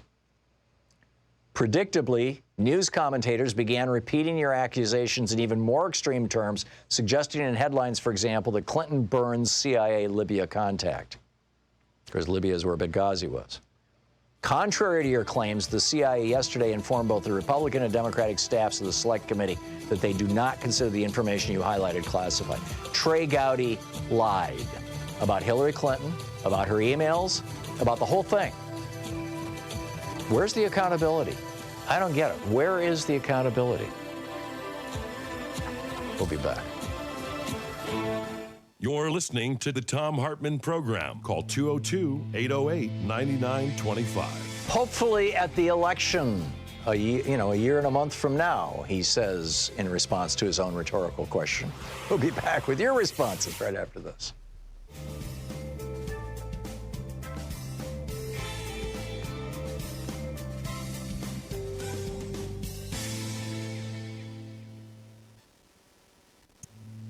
This is the Thom Hartmann Program. Our book today is by Catherine Bailey. It's a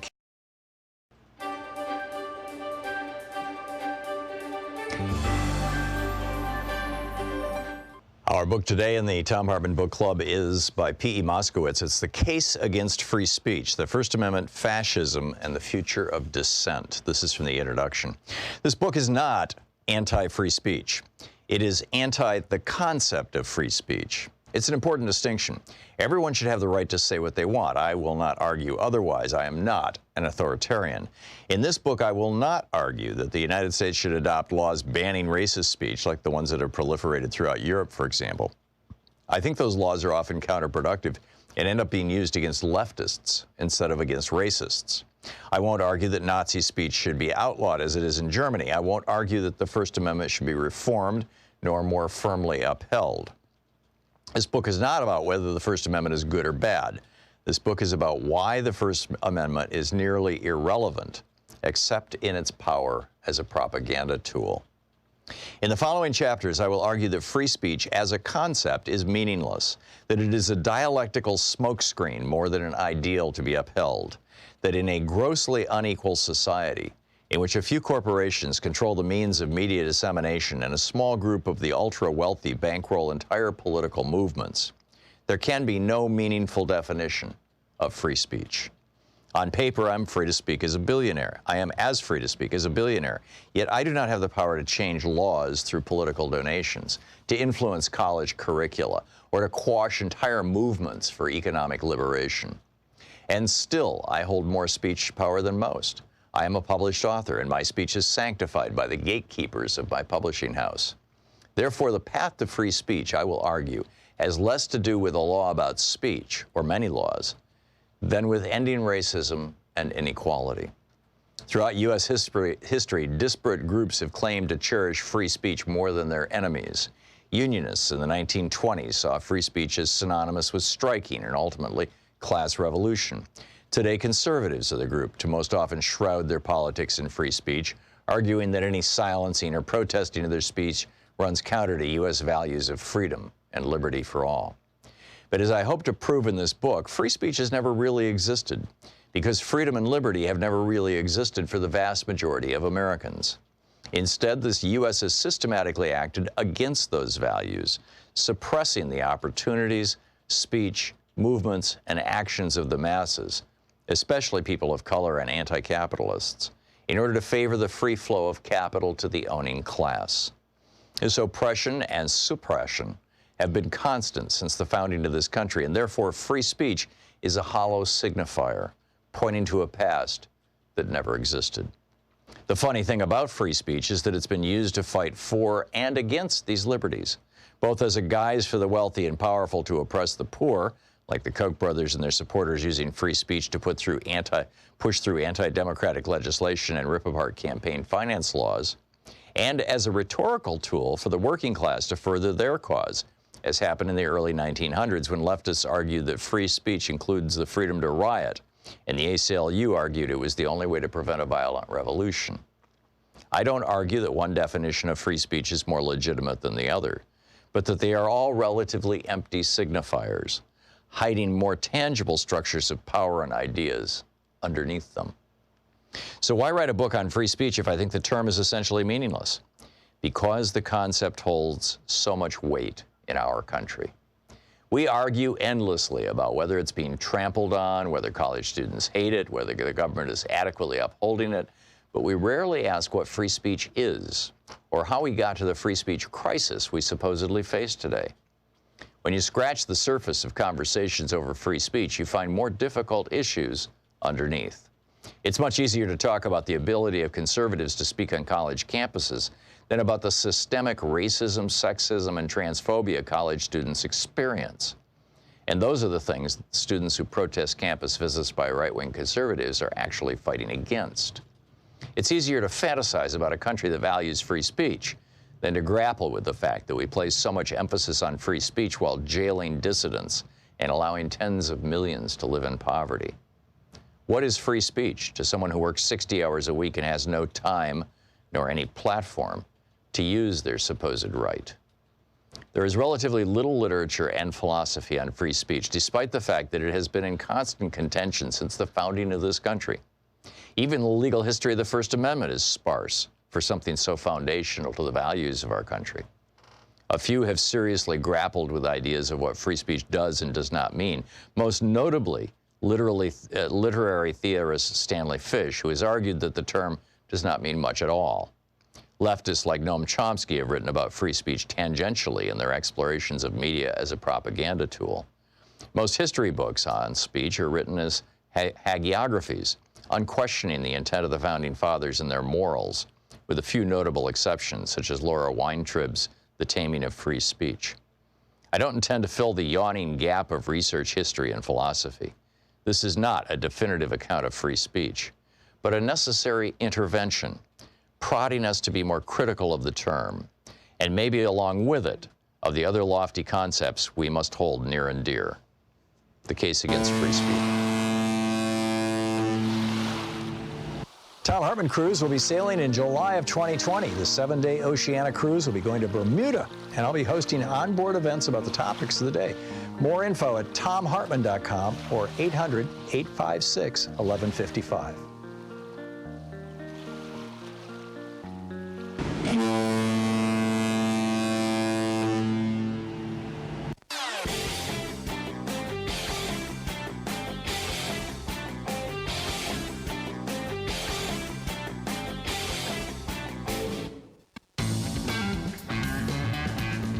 Thirty-four minutes past the hour. Welcome back. Thom Hartmann here with you. Fair and only slightly unbalanced. Speaking of which, Patrick in Brady, Texas. It says here you disagree with me about Donald Trump. What's that? I just want to point out that there's still no evidence that Trump committed any crime. Mueller did resign without indicting one American for anything related to Trump campaign or to Trump conspiracy. Patrick, do you have any idea why Michael Cohen is sitting in prison right now? Tax violations. No, he's in prison in part because he paid off Stormy Daniels and he was convicted of campaign finance violations. The person who ordered him to do so was called Individual 1 in the indictment, and it's Donald Trump. So, yeah, I mean, there's that crime that we know Donald Trump committed and for which his lawyer is sitting in jail, and he's only not indicted for that because of the Office of Legal Counsel memo. And, right. You know, Patrick, if you're not going to accept simple reality, I suspect there's no hope for you. Bob in El Cerrito, California, listening on 910 AM. Hey, Bob, what's up? I got a question that you may have brought this up on a previous show, and I'm sorry if I missed it. I guess it's kind of a potential scandal. I'm just curious, is there anything, if Trump were to lose the next election in November, is there anything to prevent him a few days after that election is certified from resigning, at which point Pence would be sworn in as president and would then be free to issue a complete and full pardon to Trump for all federal crimes? I don't know that there is anything that would prevent that. And that is a scenario that seems entirely within the realm of possibility, given who Trump is and what he's up to. I haven't heard anyone, pundits, talking heads, or anyone else even broach that possibility. I've written to a couple local newspaper columnists, political columnists here in San Francisco, didn't even get a reply. I'm guessing that's a conversation that you'll see probably coming down the road 8-9 months from now rather than right now. There's so many other things sucking up the air. But that scenario of Trump losing, I mean, first of all, that assumes that Trump doesn't get impeached and removed from office. But that scenario of Trump losing and then having Pence, and then resigning and having Pence pardon him, because he can't pardon himself. That would be the only way to do it. He'd have to resign and he'd have to have Pence pardon him. You know, I can't punch a hole in that, Bob. I can't. Well, that gives us one more bone to chew on for the next year. There you go. Well said. Thanks a lot, Bob. It's good to hear from you. Matt in Longmont, Colorado. Hey, Matt, what's up? Hey, Tom, how are you today? Good. What's up? First, I just want to say thank you for years of Brunch with Bernie. That was incredible. You're in response welcome. to Thank Bernie for that, too. He showed up every Friday for 11 years. Definitely. I also, in response to your last caller with the pardoning, I mean, that's not going to work in New York City for sure, and or New York State, because other places he's going to be indicted and have criminal charges. So I don't think the pardon plan is going to work for him. Yeah. But what I wanted to talk about was I think the Democratic Party, the progressive platform, needs to include enforcing the Posse Comitatus Act as part of our platform. I mean, it's very tough to stand up in the streets and fight. You know, we had that opportunity when we were standing up against the Iraq War, and there wasn't necessarily a standing army in our face. But in being a participant in things like Occupy and Standing Rock, I mean, it is intimidating. It's scary. It's tough to stand there and try and stand up for your rights when you have people with full body armor that are the size of, you know, WWF wrestlers standing in your face with guns and clubs and mace, and then you've got instigators trying to prompt them to do something because they want to see a fight. Right. I believe that at Standing Rock, that was not the U.S. Army, that was the National Guard, was it not? Oh, no, it wasn't. By a Posse Comitatus, I'm referring to, you know, the police state and the military. Because the Posse Comitatus Act, for people who don't know what we're talking about, Matt, this is a law that was passed after the Civil War that said basically never again will the American Army turn its guns on Americans on American soil. But I don't think that it regulates. In fact, I'm quite sure it doesn't regulate National Guards, thus Kent State, for example. But I also recall. There was a big kerfuffle around George W. Bush taking down Posse Comitatus, and I don't know if he succeeded in that, if he paused it, if he challenged it. I had to go back and look that up. I don't know to what extent that law is still law. Yeah, and I guess that's a good point. I mean, I'm not necessarily versed on everything, but I think that maybe apparently I'm not either. But and the other thing is, you know, he's sent troops down to our southern border to, quote, protect us from the alien invasion. But troops on, you know, American military troops on an American border when we're not in time of war, it's certainly, in my opinion, a violation of the spirit of Posse Comitatus, if not the law. But yeah, I'm with you. I think that there are a lot of changes in law and in policy that are going to have to be made after Donald Trump leaves office, just to get this country back to something that resembles a functioning a democratic republic. I mean, it's going to be a major job. Matt, thanks for the call. Ronald in Chicago. Hey, Ronald, what's up? Good afternoon, Tom. How are you? Good. What's on your mind? Oh, listen. You know, since our government can't function the way it was set up to do, with the three branches co-equaling each other, then maybe we should do this, Tom, since most of our people want health care, want climate control, want gun control, want a whole bunch of things, and Congress won't pass it. Then it's time for the people of this country to be part of the government. I think we should have people, like the Democratic or Republican or whatever, as part of the decision-making process. Well, this is happening to a large extent, Ronald. You've got people all over the country who are just stepping up and saying, I'm going to run for public office. A friend of mine just became an alderperson in Chicago, for example. I mean, there are some really, really great people getting into local politics. It's how Sharma Swan, ended up on the Seattle City Council. She was just, a citizen who said, I'm gonna run for political office.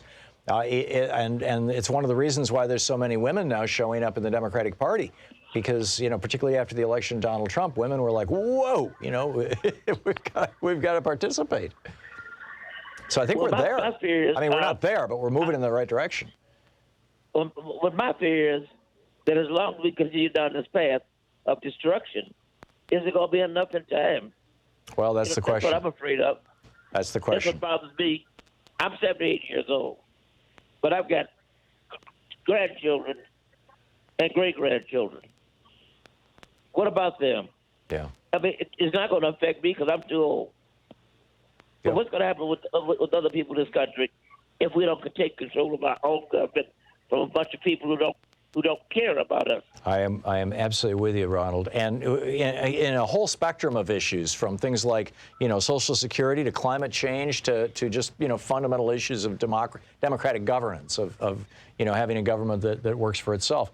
The question of our time, I think the critical question of our time, is whether this country can survive as a democratic republic as long as this Supreme Court created doctrine of corporations as persons and money as speech is the law of the land. And I don't think that we can continue as long as that's the case. And I think that that is what has done so much damage to us so far. And it's got to be at the top of everybody's list. Ronald, I need to move along, but thank you for the call. Spot on. Terry in Kansas City. Hey, Terry, what's up? Hello, Tom. I hope your family and you are well. Thank you. Back at you, Terry. Thank you. I'm calling in response to what earlier today a caller had said about how we should consider retaining electronic voting machines so that disabled people can cast their ballots. I contend that as myself a disabled person, there are many alternative ways in which disabled people can use paper ballots to cast their votes. I'm extremely uncomfortable with providing the billionaire class and their Republican public any possible argument or excuse for why we should retain and continue utilizing electronic voting machines. Your thoughts? I remember when my mom was an election official when I was like 7, 8 years old, and at our elementary school, she would sit there and check people in, and then they'd go back and vote, and and she would stay late and all that kind of stuff. And I remember her explaining to me, or I think I remember her explaining to me, about how if somebody came in who was blind or who was deaf or in some other way severely disabled and unable to just take a regular ballot and vote, that there was a person that they had designated who had basically taken an oath of secrecy, who would fill out the ballot for them, would say, okay, here are the choices, who do you want to vote for, and fill out the ballot for them. That the possibility that that person would interfere in some way, have their own biases affect how they mark the ballot, led to electronic voting machines that were disabled person friendly. Whether that preceded the widespread adoption of the electronic voting machines, in other words, that was like the camel's nose under the tent, or whether that came along with it, I frankly don't know. I'm not enough of a scholar of the specific and detailed history of voting machines in the United States. But are you suggesting going back to have somebody, have a high integrity person who has sworn secrecy do it, or what? Yes, I trust a certified licensed personal care attendant long before I would a electronic voting machine that can be manipulated remotely. Yep. I know a number of people who have personal care attendants, and they have long-established relationships, yep. And they have no issue with having a surrogate or someone help them cast their ballots. As for, they say, for example, the visually impaired, we could consider what it costs by the purchase of electronic voting machines. We could have perhaps paper ballots printed or displayed in Braille. Yeah. And so there are many alternative ways. Every time I've ever gone to vote, I've been asked so many times if I want to use an electronic voting machine that the judges don't even bother to ask me anymore. In fact, I even volunteered to unplug the electronic voting machine and take it out and throw it in the trash dumpster. And they looked at me and gave me a quizzical look, but I said, hey, I want something that's verifiable. Yeah. And I'm sorry. Finish your story, Terry. Well, I just thought that with the rigged elections and how explaining how in Ireland they destroyed all of the electronic voting machines and turned them into scrap metal. Yep. I think that's what we need to do for the sake of our democracy. We're talking about how we protect our democracy. If we cease having we cease having ballot elections, then we cease being a democracy. I completely agree. And I believe that the Help America Vote Act of 2002 requires voting machines that can be used by people with these specific disabilities to be available to people. It's now a requirement at law.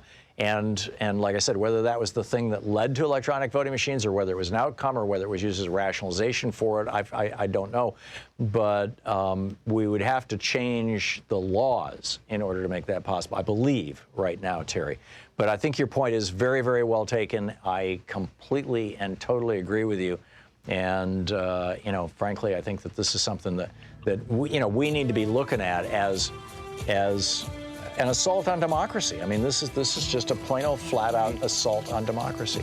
Terry, thank you for the and your point that you'd rather have a trusted attendant who you have a relationship with than a heart-lung machine that can be remotely activated. be responsible for your life is a really excellent analogy or metaphor, whichever it is, I guess analogy. Thank you, Terry. Thank you for that. You're listening to Thom Hartmann. Visit thomhartmann.com for audio and video archives. We will be back. It's coming up on 48 minutes past the hour.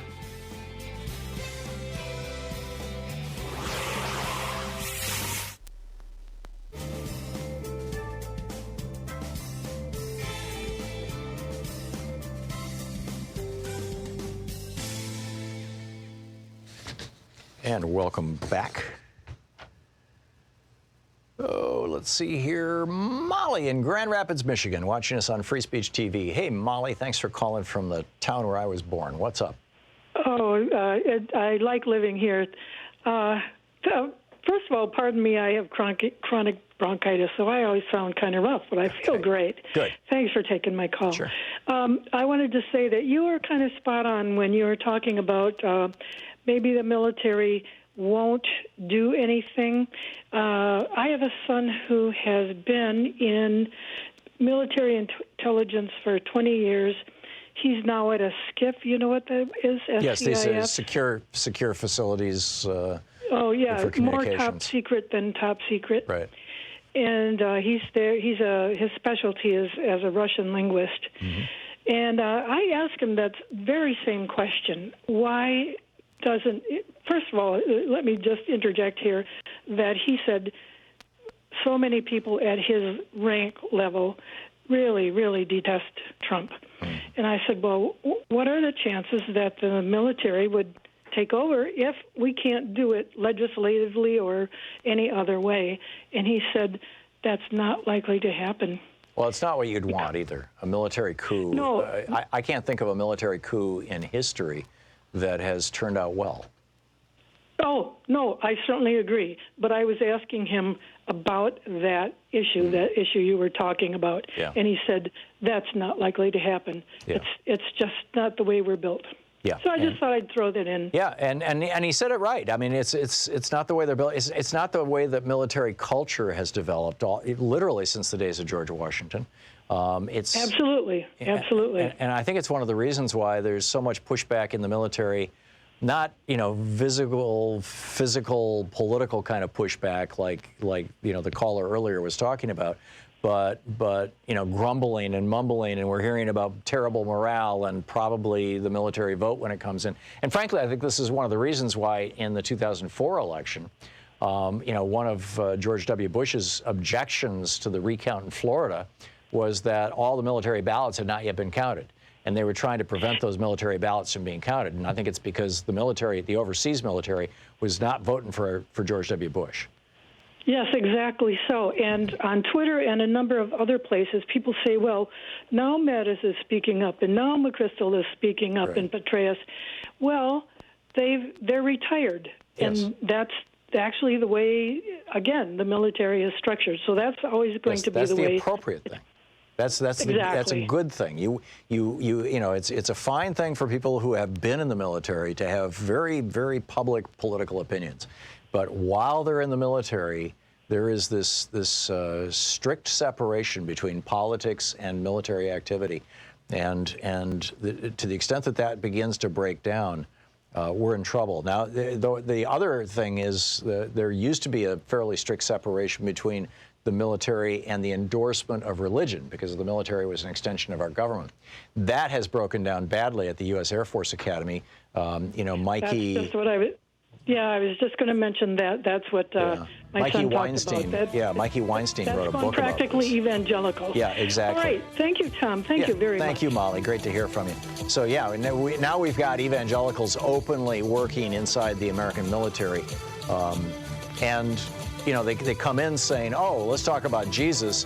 And then, 15 minutes later, they're talking about how wonderful Donald Trump is. It's not a good thing. We'll be back.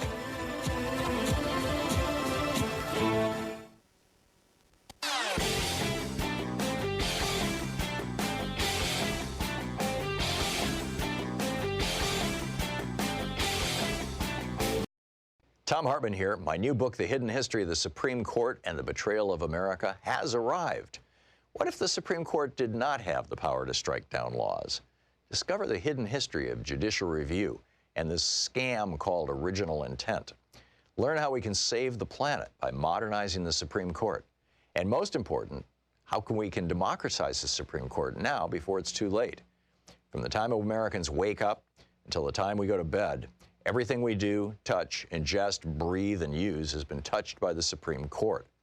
In this book, I lay out the history of the Supreme Court from Alexander Hamilton until how the court overstepped its constitutional powers.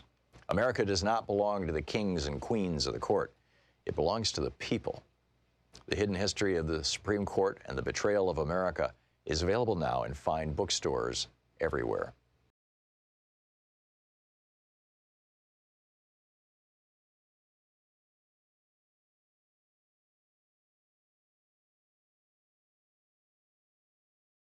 Thom Hartmann here with you. Oh my, we have talked about so much stuff here. Roy in Vacaville, California. Hey, Roy, what's up? Hey, Tom, just a comment about the Posse Comitatus Act. Go ahead. I was in the Air Force and the military police, and it affected us quite a bit. The reading that we had was that the Posse Comitatus Act prohibited the military from enforcing civil law. Yes. That's the extent that we know about that. Yes, you're absolutely right. You're absolutely right. That no civilian force could call on the military to enforce their laws. Do you know, Roy, if the Posse Comitatus Act is still on the books and still law? Yes, it is. It is. Okay, thank you for that verification. I thought so, but thank you. I appreciate that. Okay. Well said. Thank you. Michael in Lakewood, New Jersey. Hey, Michael, what's up? Hi. I do think Hispanics are changing our culture. I love fajitas. Anyway, my question was about.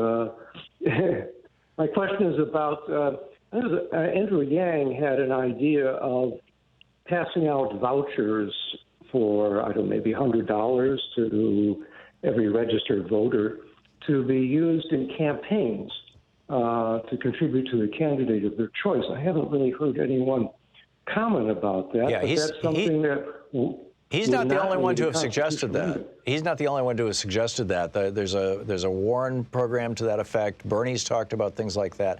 Though that idea has been around for a long, long time, and in a way it goes back to the you can check the little box on your tax return and say, give $5 or $10 or whatever it is nowadays to this federal fund that can be used for people who decide to take federal funds for their election rather than having them privately financed. That kind of got blown out of the water by Citizens United, and so now the amounts of money are so vast that that's a relatively small piece.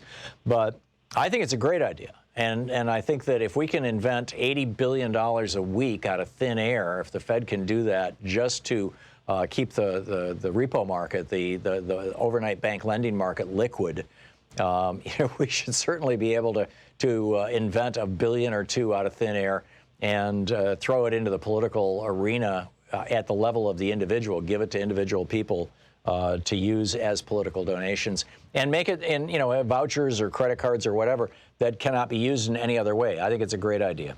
Michael, thank you for that. Don in Milwaukee, Oregon. Hey, Don, what's up? We got about a minute to the break, a little less. I just have a quick question, then I'll hang up and listen to your answer. Couldn't we deal with this virus that is infecting our government, all the elected officials, and the source of the virus, let's say it's money. And so the Republican side of the aisle could help erase some of the shame that's been dumped on them by Trump. They're in a hard place, too. And they work as a Congress to pass a law without consulting the Supreme Court that only a certain amount of money can be contributed. Congress passed that law. They passed a series of laws like that. First of all, back in 1907, and then secondly in 1974 and 75 and early 1976. There were a whole series of laws, these good government laws that were passed. They were struck down by the Supreme Court as violations of First Amendment rights of free speech. When the Supreme Court in 76 in the Buckley decision said that billionaires owning politicians was not a matter of property rights. In other words, money isn't property. The money is actually speech, at least when billionaires are wielding it. Don, I'm sorry to disappoint you, but that's the case. You're listening to Thom Hartmann.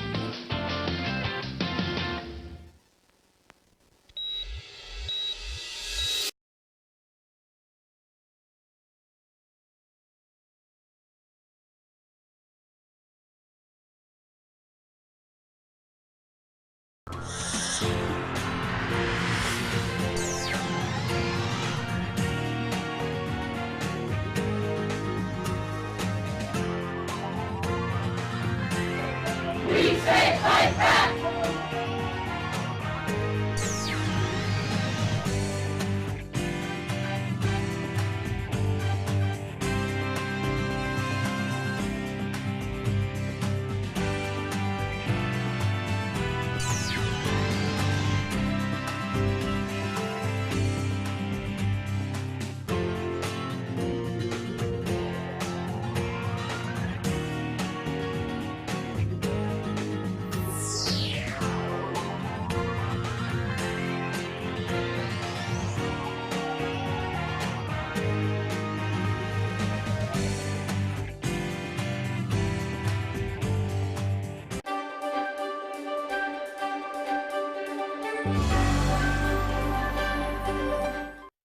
This is, our book today is Playing with Fire, the 1968 Election and the Transformation of American Politics by Lawrence O'Donnell. The first chapter, Seizing the Moment, it starts in 1968. Richard Nixon was in a makeup chair when he met Roger Ailes. Maybe it was the makeup chair that set Ailes off. He was looking at the man who might have been president right now if he had just sat in the makeup chair CBS offered him in Chicago before the first televised presidential debate in American history. Nixon had ignored the network's makeup artist and used a drugstore product called Lazy Shave to cover his heavy 5 o'clock shadow. Nixon once said, "I can shave within 30 seconds before I go on television and still have a beard." The day after the debate, the Chicago Daily News ran the headline, "Was Nixon sabotaged by TV makeup artists?" Richard Daley, the all-powerful Democratic mayor of Chicago, said, "My God, they've embalmed him even before he died."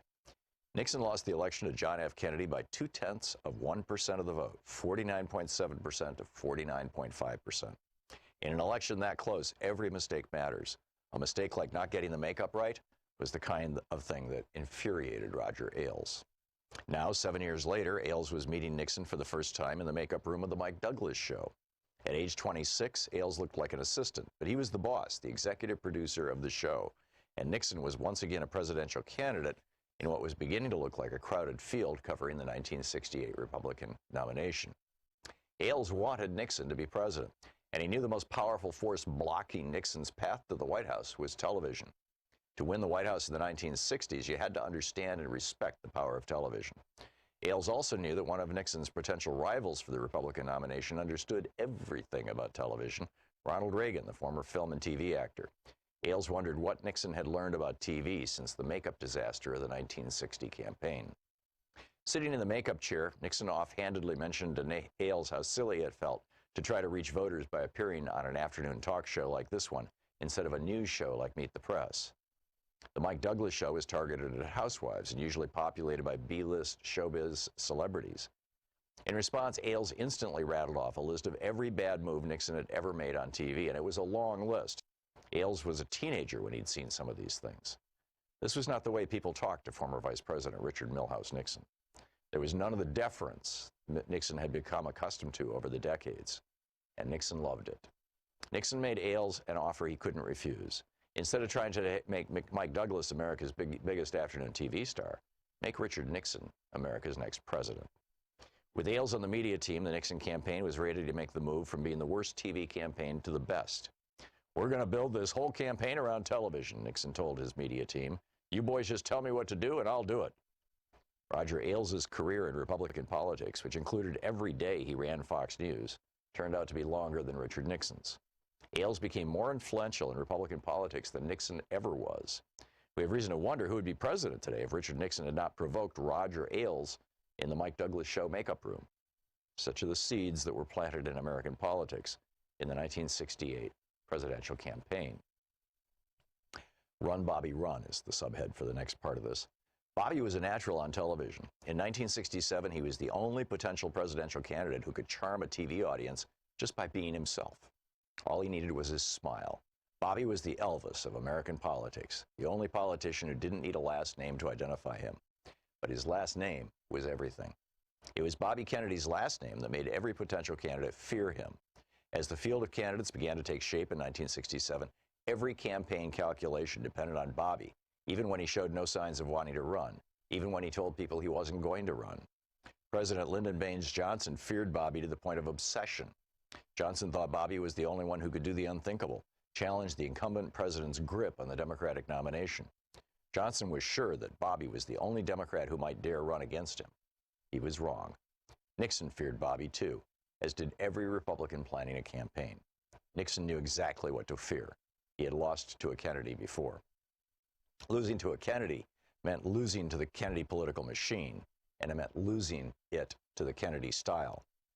A political machine can be beaten by a better political machine, though Nixon had never seen a better political machine than the Kennedys. Kennedy's style was something else. Nixon knew there was nothing Ailes could do for his image that could compete with Kennedy's style. Nixon couldn't change his sharply receding hairline. At 54, he was too old to do anything but tamp down his short, dark hair as flat as possible on his head. Bobby's hair had grown longer every year of the 1960s. Now at 42, he had the shaggiest hair in the United States Senate. His little brother Ted was the only other senator with a full head of hair. Bobby's hair was beginning to grow over his ears, rock musician length for the Senate then. And everywhere Bobby spoke outside the Senate chamber, he was treated like a rock star. That's what Nixon and Johnson feared most about Bobby, the way the crowds responded to him. They'd never seen anything like it in politics. Nixon and Johnson were both old enough to remember the first time anyone saw fans screaming and swooning for Frank Sinatra in the 1940s, before, during, and after every song Sinatra sang. America saw an even more intense version of that fan reaction when the Beatles landed in the United States in 1964. And now Nixon and Johnson saw a version of it happening to Bobby. Everywhere Bobby went, crowds worked themselves into frenzies. When he spoke, he didn't sound like any senator they'd heard before. His voice wasn't stiff and self-conscious. The book Playing with Fire by Lawrence O'Donnell. Thom Hartmann here. My new book, The Hidden History of the Supreme Court and the Betrayal of America, has arrived. What if the Supreme Court did not have the power to strike down laws? Discover the hidden history of judicial review and this scam called original intent. Learn how we can save the planet by modernizing the Supreme Court. And most important, how we can democratize the Supreme Court now before it's too late. From the time Americans wake up until the time we go to bed, everything we do, touch, ingest, breathe, and use has been touched by the Supreme Court.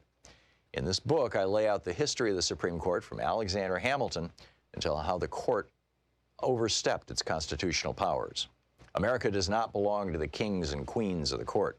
It belongs to the people.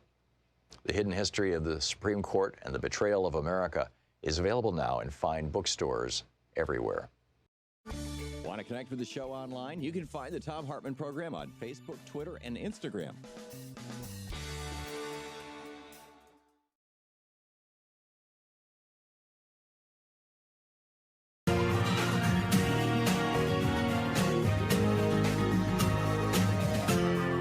This is the Thom Hartmann Program. Wow, looks like William Teller's testimony before Congress today is just insane. I mean, it's really going to hurt Trump. That he is, I shouldn't say hurt Trump. I mean, Trump hurt Trump, right? When Trump ordered Giuliani and Pence and all these other guys to put the squeeze, to shake down Zelensky, to shake down the president of Ukraine, and say, you will find or you will manufacture dirt on Joe Biden and his son, or you will not get your weapons. And the current U.S. ambassador to Ukraine, the guy who in his text message to Sunderland, the Portland hotelier who was the EU ambassador but was eagerly doing Trump's work over there, in his text message to him said, I don't think it's a good idea, I'm paraphrasing from memory here, but basically, I don't think it's a good idea to be withholding military aid until somebody does something for our campaign. That guy is testifying before Congress this morning, and apparently it's blockbuster. Trump, Pence, Barr, Giuliani, all these guys have been caught with their fingers in the cookie jar in a big way, in a criminal way. So we've got that. Number one. Number two, I wanted to talk about this. This happened back in June, but it's just now coming out. 55-page presentation at Ernst & Young. Ernst & Young is one of the big, used to be Big 10, then it was the Big 8. I don't know if it's the Big 3 now or whatever it is, but one of the big accounting firms in the United States. And Marissa Higgins writing about this over at Daily Kos, among other places. I mean, there's a bunch of articles about this. It's all over the internet. Suggesting that people who are employees of Ernst & Young should have manicured nails and should look healthy and should look fit And the workplace the clothing in the workplace should be flattering, but leave those short skirts at home. Now, if you're a male employee hearing that you should leave your short skirts at home, you may do a double take, but it turns out that this was not for the male employees. I mean, you know, there were male employees there were male employees in the room, but the message about these kinds of message were for the women employees of Ernst & Young. And this was presented in June of last year, not 1965. This is not Mad Men. Well, I mean, it is, but this is a day-and-a-half long training called Power, Presence, Purpose. Here's some actual quotes. Don't flaunt your body. Sexuality scrambles the mind. Women were also advised, now I'm quoting Marissa Higgins, who is summarizing what was said.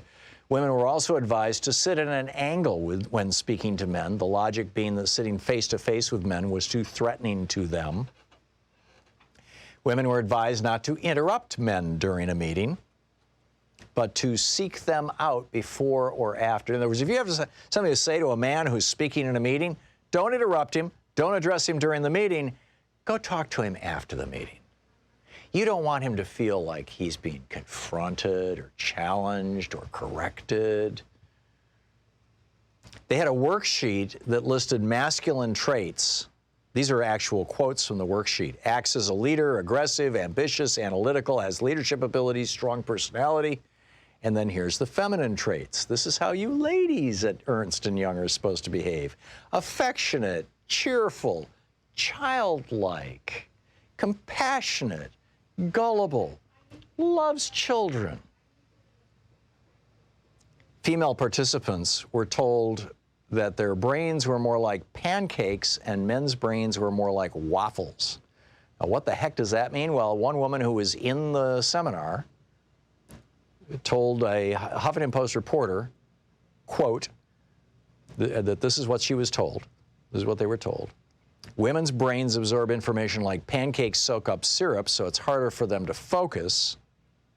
Men's brains are more like waffles. They're better able to focus because the information collects in little waffle squares. Isn't that special? Is this still going on in the workplace? Particularly in a big company? I mean, I get it that there's still, probably in little restaurants, restaurant owners who are saying, hey, wear a sexier uniform or whatever it may be. I certainly believe I'm seeing the results of that from time to time. Although maybe it's just, people dressing the way they want to dress. But wow. I mean, I thought that we were beyond this. I really thought we were beyond this.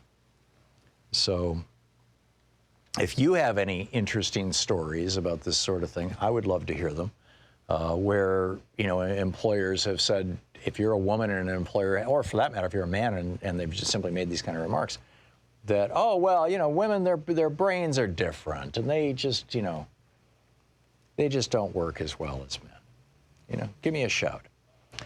Edward in Brooklyn, New York. Hey, Edward, what's on your mind today?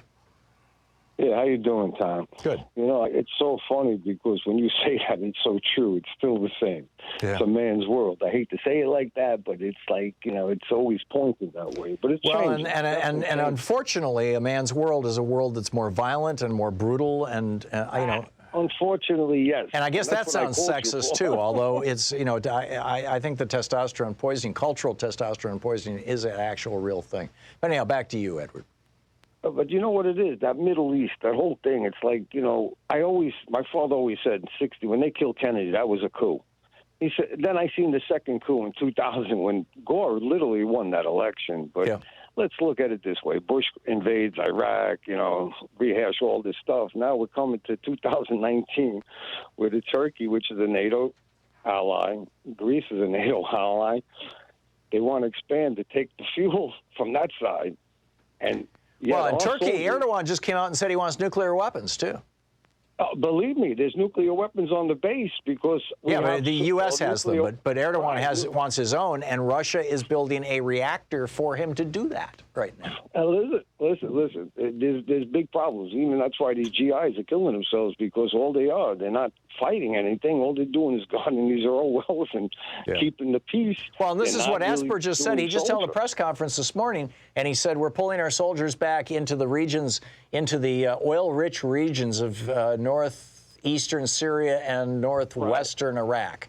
And, the Kurdish regions, the Kurds just happen to be sitting on the regions that have the oil, which is why nobody wants to give them independence.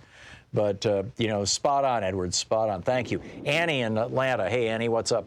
Hey, I just wanted us to start messaging like the Republicans do. Like, instead of calling it Citizens United, let's call it what it is, Rich Citizens United, or in the last case, Rich Russian Citizens United. That's all. Yeah, this has been my message to the labor movement forever, for example, is stop referring to these laws that these free rider laws as work for less. As right to work. Call it right to work for less. I agree. Our messaging, stop referring to right for life, right to life, and start referring to forced pregnancy. In fact, police enforced pregnancy. This is what Mike Pence tried to do, where women had to report if they had a miscarriage. They had to report themselves to the police in Indiana, before they knocked that law Or just down. call them Rich Some People's Lives. Yeah, there you go. There you go. Excellent. Annie, thank you. That's a good one. Robin in Belhaven, North Carolina. Hey, Robin. Women in the workplace? Hi, Tom. I'm calling about the article you were reading about a company imposing and lecturing women on how their brains think in their clothing and stuff. Right. Okay, so I encountered this little bit last week. I grew up in the late 60s, early 70s, and I wore hot pants and stuff, and we never thought anything of it, miniskirts. Mm-hmm. So, so we're in this rural eastern North Carolina town with a school board that is like draconian is a mild-mannered way to say it. This was back in the 60s. No, this is today. I'm talking about my school district where I moved from D.C. down here to eastern North Carolina about 15 years ago, and I'm still in I'm still in shock. It's like moving back 100 years. Right. But apparently, it's not just around here; it's all over the country, I think. So one thing is, my granddaughter came home and talked about some little girls that got drug out of her class because their dresses appeared to be more than 6 inches above their knee, and the teachers actually brought rulers into the hallway to measure them. Oh, my. So, and they're not allowed to wear tank tops. They have to have their arms covered. So when I just turned your show on, I was late today. So I heard you talking about this company and about the women not to wear, short skirts. Right. And I'm like, oh my God, we're turning into like the Mideast. Yeah, a Handmaid's Tale. Yeah. Right. We have to keep our bodies covered because, men can't control themselves. Yeah. Yeah. That was, in fact, that was right out of that Ernst & Young training. Was that sex scrambles the brain? It's like, really? I mean, this is the message. I don't disagree that sex scrambles the brain, but that doesn't mean that women have to dress in a particular way so as not to cause men to go, huh? Right. Look, hey, men, just get over it. Yeah, right? Exactly. Robin, thank you for the call. Remarkable, absolutely remarkable. 16 minutes past the hour here on the Thom Hartmann Program, the True People's Media. I want to get into a conversation of ADHD again and follow up on yesterday, too. We'll do that after the break. This is the Thom Hartmann Program. We'll be right back at 17 minutes past the hour.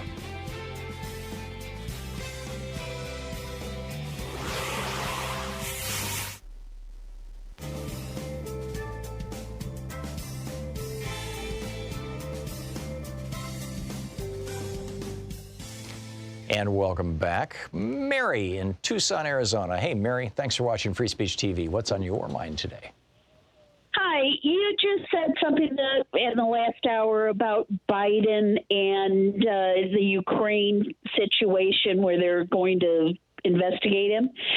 I just wish people would realize that back in 2014, when a Republican Congress gave money to Ukraine, they're the ones that said that that Biden or someone in the Obama administration had to investigate the corruption in Ukraine. Right. Well, and that was a Republican thing. Yeah, that was basically what they were what the Republicans were saying, is that the Obama administration needed to cooperate with this what was his name? This corrupt prosecutor. I almost called him Zelensky. That's the president, but the prosecutor has his own name, and he's the guy that just came up with this. Rudy Giuliani's been running around the world waving this sort of like. Joe McCarthy, I have here in my pocket a list of 100 communists in the State Department. Turned out there was no such list. It was a blank piece of paper. But Rudy Giuliani's been waving around a piece of paper, and turns out it was a forgery put together by a Russian-Ukrainian billionaire oligarch who's in jail in Austria and awaiting extradition to the United States, or fighting extradition to the United States. And, this guy commissioned this, apparently a forgery, and Rudy's been using this, and now Bill Barr has got this federal prosecutor traveling around the world trying to track down or trying to corroborate that that manufactured evidence. I mean, it's pretty mind-boggling, Mary. I know. I mean, if people would just investigate themselves and pay attention. Yeah. If they would listen to what's going on. Well, if we just had a media that was doing a good job of investigative reporting, and I have to say it's gotten a lot better recently. I mean, they really dropped the ball on the Iraq War, for example. Yes, they did. And on the Vietnam War before that. It's not like this is a brand new problem. But this immunity, this Teflon nature that Reagan and Bush the elder had, and to a large extent, Bush Jr. and Cheney, they were never held to account for lying us into a war that cost the lives of thousands of Americans, hundreds of thousands of Iraqis, and displaced millions and millions of people, threw the Mideast into chaos and created ISIS and strengthened Al-Qaeda. They were never held to account for that. In fact, they've been rehabilitated. You got Ellen DeGeneres hanging around with George W. Bush. And, it's like at the same time that there's this meeting happening today at the Mandarin Oriental Hotel in Washington, D.C., one of probably the fancy schmanciest hotel in Washington, D.C., a meeting honoring powerful women, essentially. And all these powerful women are refusing to come because Kirstjen Nielsen is there, she being the one who was putting children in cages. Oh. So, yeah, I know. Yeah. So there's a number of women who are standing up to her standing up to the conference organizers and saying no, including a famous entertainer, and, it's just a bunch of people. So I think the worm is turning, Mary, and I'm very glad for that, but we have so far to go. So much damage has been done to our reputation, to our institutions.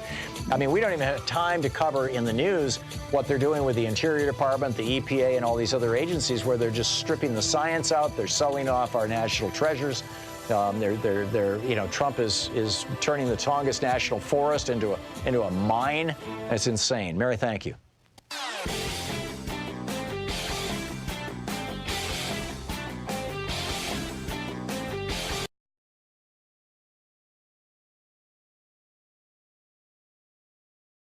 Thom Hartmann here. My new book, The Hidden History of the Supreme Court and the Betrayal of America, has arrived. What if the Supreme Court did not have the power to strike down laws? Discover the hidden history of judicial review and this scam called original intent. Learn how we can save the planet by modernizing the Supreme Court. And most important, how we can democratize the Supreme Court now before it's too late. From the time Americans wake up until the time we go to bed, everything we do, touch, ingest, breathe, and use has been touched by the Supreme Court. In this book, I lay out the history of the Supreme Court from Alexander Hamilton until how the court overstepped its constitutional powers. America does not belong to the kings and queens of the court. It belongs to the people. The Hidden History of the Supreme Court and the Betrayal of America is available now in fine bookstores everywhere.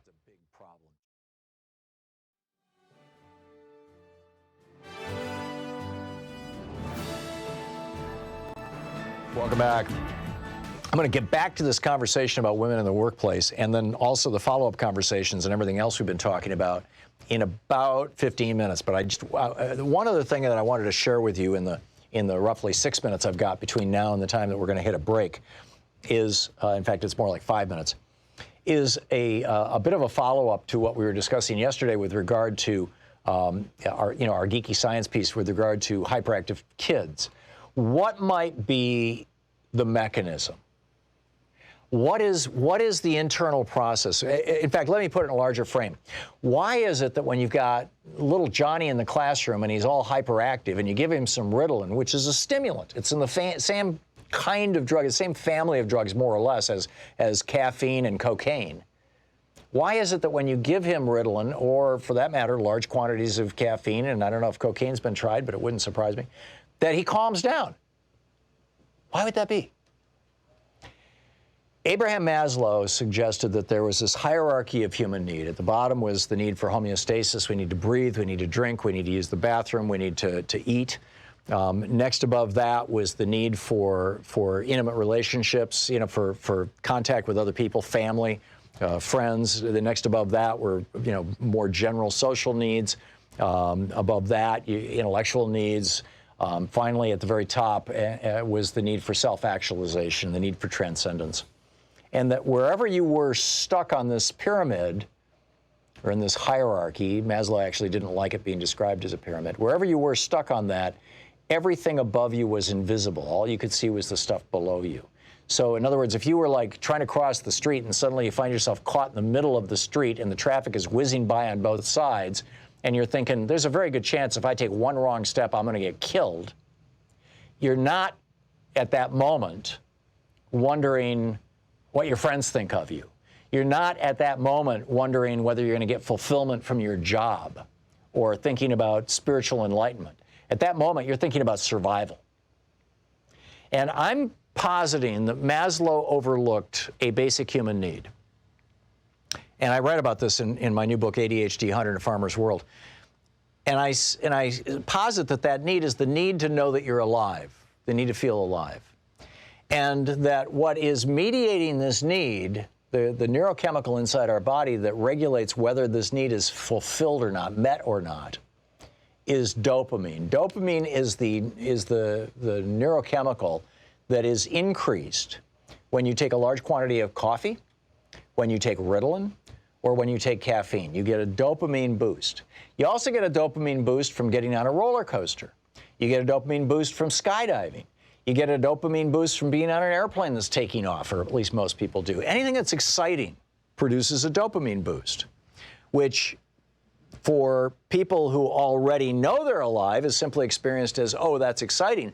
But for people who have a neurochemistry where they don't have quite enough dopamine, they start to feel like they're not alive anymore. So you got little Johnny sitting in the classroom, and he's starting to tune out, and the teacher's starting to get foggier and farther away, and he's going, oh my God, part of his brain is going, oh my God, I'm dying, we're not alive anymore. And so, he reaches out and flicks a spitball at Billy, and Billy goes, wow, what was that? And suddenly Bobby's like, wow, adrenaline, dopamine. And he feels alive. Now, he's paid a terrible price for this. The teacher's coming over, and he's going to get in trouble and all this kind of stuff. But he feels alive. And it's such an urgent need that the need to do well in school is subordinate to it. And the reason I think, I posited this back 2 decades ago, and now we know that the genes associated with ADHD are all dopamine genes. The DR genes, the D2 gene, the D4 gene, they're all dopamine receptor genes. So what we can do with this knowledge is figure out appropriate ways for people to know that they are alive when they need that don't necessarily require taking drugs, and that don't require taking unnecessary challenges or chances. There's a lot to unpack there, but I think this is really important stuff. We'll be back.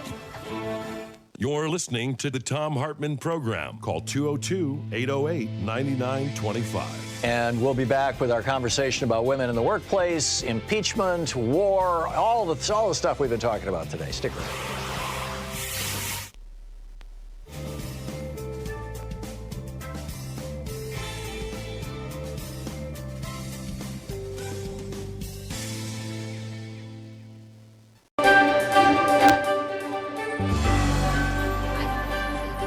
Our book today is by Catherine Bailey. It's A Castle in Wartime, One Family, Their Missing Sons, and the Fight to Defeat the Nazis. It's an extraordinary and fascinating book. This is from the prologue. Dateline Innsbruck, Austria, 16 December 1944. Monica calling steamboat. This cryptic announcement, broadcast to Austria over the Voice of America, was received with relief by a handful of people able to decipher it. The coded message signaled that the Allies were still trying to infiltrate agents into Innsbruck to make contact with members of the Austrian resistance. It was 7 o'clock on a winter's morning, the gray old city walled in by snow-covered mountains. A roof of dense cloud hung over the domes and spires, cutting out the sky on the summit of the Nordkette. Towering 7,000 feet above the city, the sheer face of the mountain rose like a wall, blocking the north end of the fine Baroque streets. The illusion of being confined in a small space was maintained in the alleys and passageways in the medieval quarter. On a chill, gloomy day such as this, passing the tall, narrow-fronted Gothic houses, the sensation was of walking along the bottom of a ravine. Thick wreaths of smoke spiraled beneath the clouds. The day before, American planes had bombed the city, killing 259 people. In Herzog-Friedrichstrasse, a protective shroud covered the famous golden roof of the balcony designed for Emperor Maximilian in 1500. Beneath the bombed-out buildings, parties of children, drafted in from the villages along the valley, worked to clear the rubble. They were watched by small groups of SS soldiers who stood on the street corners guarding the defusing crews. Forcibly recruited from the nearby concentration camp at Reichenau, it was their job to deactivate the bombs that had failed to explode. The Allies were now convinced that Innsbruck, rather than the Reich capital of Berlin, was where the war was likely to culminate. Recent intelligence reports indicated that Hitler was building an Apfelfestung, an Alpine fortress, Alpenfestung, in the mountains that encircled the city. Blueprints obtained by OSS operatives, the OSS is the forerunner of the CIA, point to a chain of underground factories and armories. It was to this remote, impregnable fortress that Hitler and a coterie of his most fanatical supporters intended to retreat when the Wehrmacht was beaten. From here, they would carry on the fight, defended by elite SS troops and sustained by huge stores of supplies that had been carefully stockpiled in bomb-proof caves. With Hitler holding the high ground, Allied military commanders were predicting that the battle to take the fortress could extend the war by up to 2 years and exact more casualties than all of the previous fighting on the Western Front. In these circumstances, intelligence from Innsbruck, the capital of the Apfelfestung, was suddenly at a premium. Alan Dulles, the OSS station chief in Switzerland, hoped to recruit a network of agents from within the city. Their job would be to supply hard military intelligence and assist the passage of U.S. and British forces when they reached the western border of Austria. But as Dulles recognized, Innsbruck was not fertile ground. That autumn, the Gestapo had arrested all known anti-Nazis. Moving from house to house, the mopping up operation signaled their determination to suppress all resistance operations in an area they looked upon as their last bastion. Soon after midday on 16 December, the U.S. Air Force returned to bomb the city for the 4th time that month. A sharp left rally was executed immediately. After bombs away and a course flown around Innsbruck, the pilot reported. Due to undercast, no visual observation of results were possible. Some hours later, Frau Muttenschuldner, a resident of 47 years, sat down to write in her diary. "It is a black day for Innsbruck," she began. "The old city center has been hit, as well as the graveyard. Everyone feared there would be another raid, and sure enough, the enemy bombers came and wreaked their evil. There was no gas or water in the city, and the cemetery was now closed for burials. In the flat, dingy light, the only color was from the fires that had yet to be put out. Fraulein Kummer's photo studio is on fire," Frau Muttenschuldner reported. Vargar's paper warehouse, the stained glass factory at Müllerstrasse, Café Paul in Maximilianstrasse, and Hallensteiner's Gasthaus are all burning. Showers of sparks and burning paper are falling from the warehouse. One would marvel at the eerie beauty of it if it were not such a sad occasion. The raid marked a change of tactic. In addition to dropping 200 tons of bombs, the U.S. planes had dropped thousands of propaganda leaflets. In the coming weeks, they would drop thousands more. These and the messages broadcast on the BBC's Austrian service urged the city's inhabitants to rise up and prevent Hitler from making a last stand in the Tyrol. Tyroleans, we know that you will not permit it. You will see to it that none of the Nazi leaders can hide. We know that already Tyroleans are fighting the Nazis everywhere. Even if the Nazis still feel secure in your country, we know better. You are on our side. But the vast majority of Tyroleans were not on the Allies' side. The book, A Castle in Wartime. And welcome back. Thom Hartmann here with you. And let's pick up some phone calls here.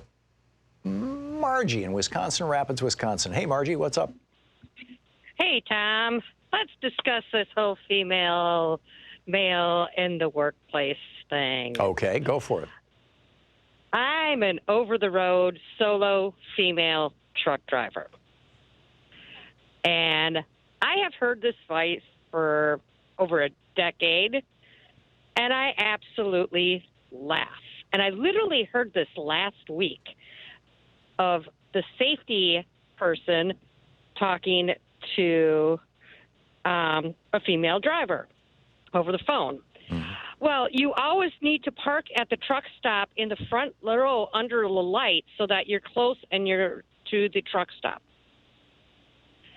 This is the most ludicrous statement ever said, because if any truck driver out there knows that you park where you can get a slot in the truck stop. Well, let me ask you a question, Margie. I've never been a truck driver, but just applying logic here, it would seem, I'm assuming that the reason why they're advising you to park where the light is so that you wouldn't be the victim of sexual assault.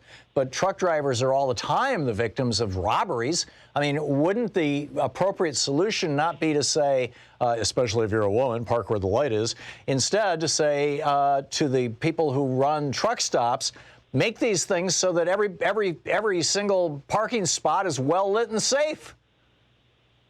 That would be nice. Right now, I would like to find a place to park. Yeah. That the problem with truck driving is we don't have enough truck places to park at all, much less as finding a well-lit, under a light, at a truck stop. I will tell you where I park most of the time. In a dark lot at a customer where I'm delivering in the morning. Because that's what we have available. Right. And you're right. This is not just a woman and man thing.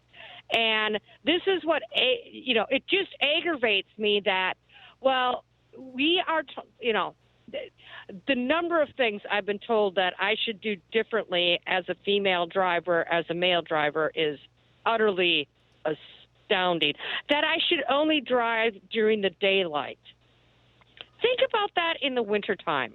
Don't all these things, when you only have 5 hours of daylight in the northern half of the country, don't all these things kind of assume that men are just incapable of controlling themselves? I mean, isn't that the subtext here?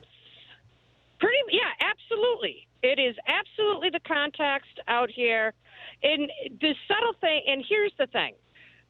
Trucking, only women compose 5% of truck drivers. Overall.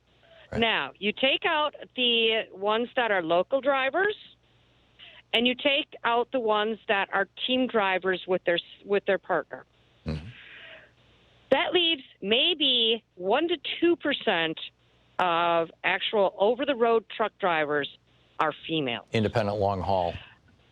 Right. Independent long haul. Now, look at things like women, real women in trucking, and these lawsuits against these training companies that put women in trucks with men for a month or two and are up for that the trainers are sexually assaulting the women in the trucks. Oh, my. And then abandoning them on the side of the road if they complain.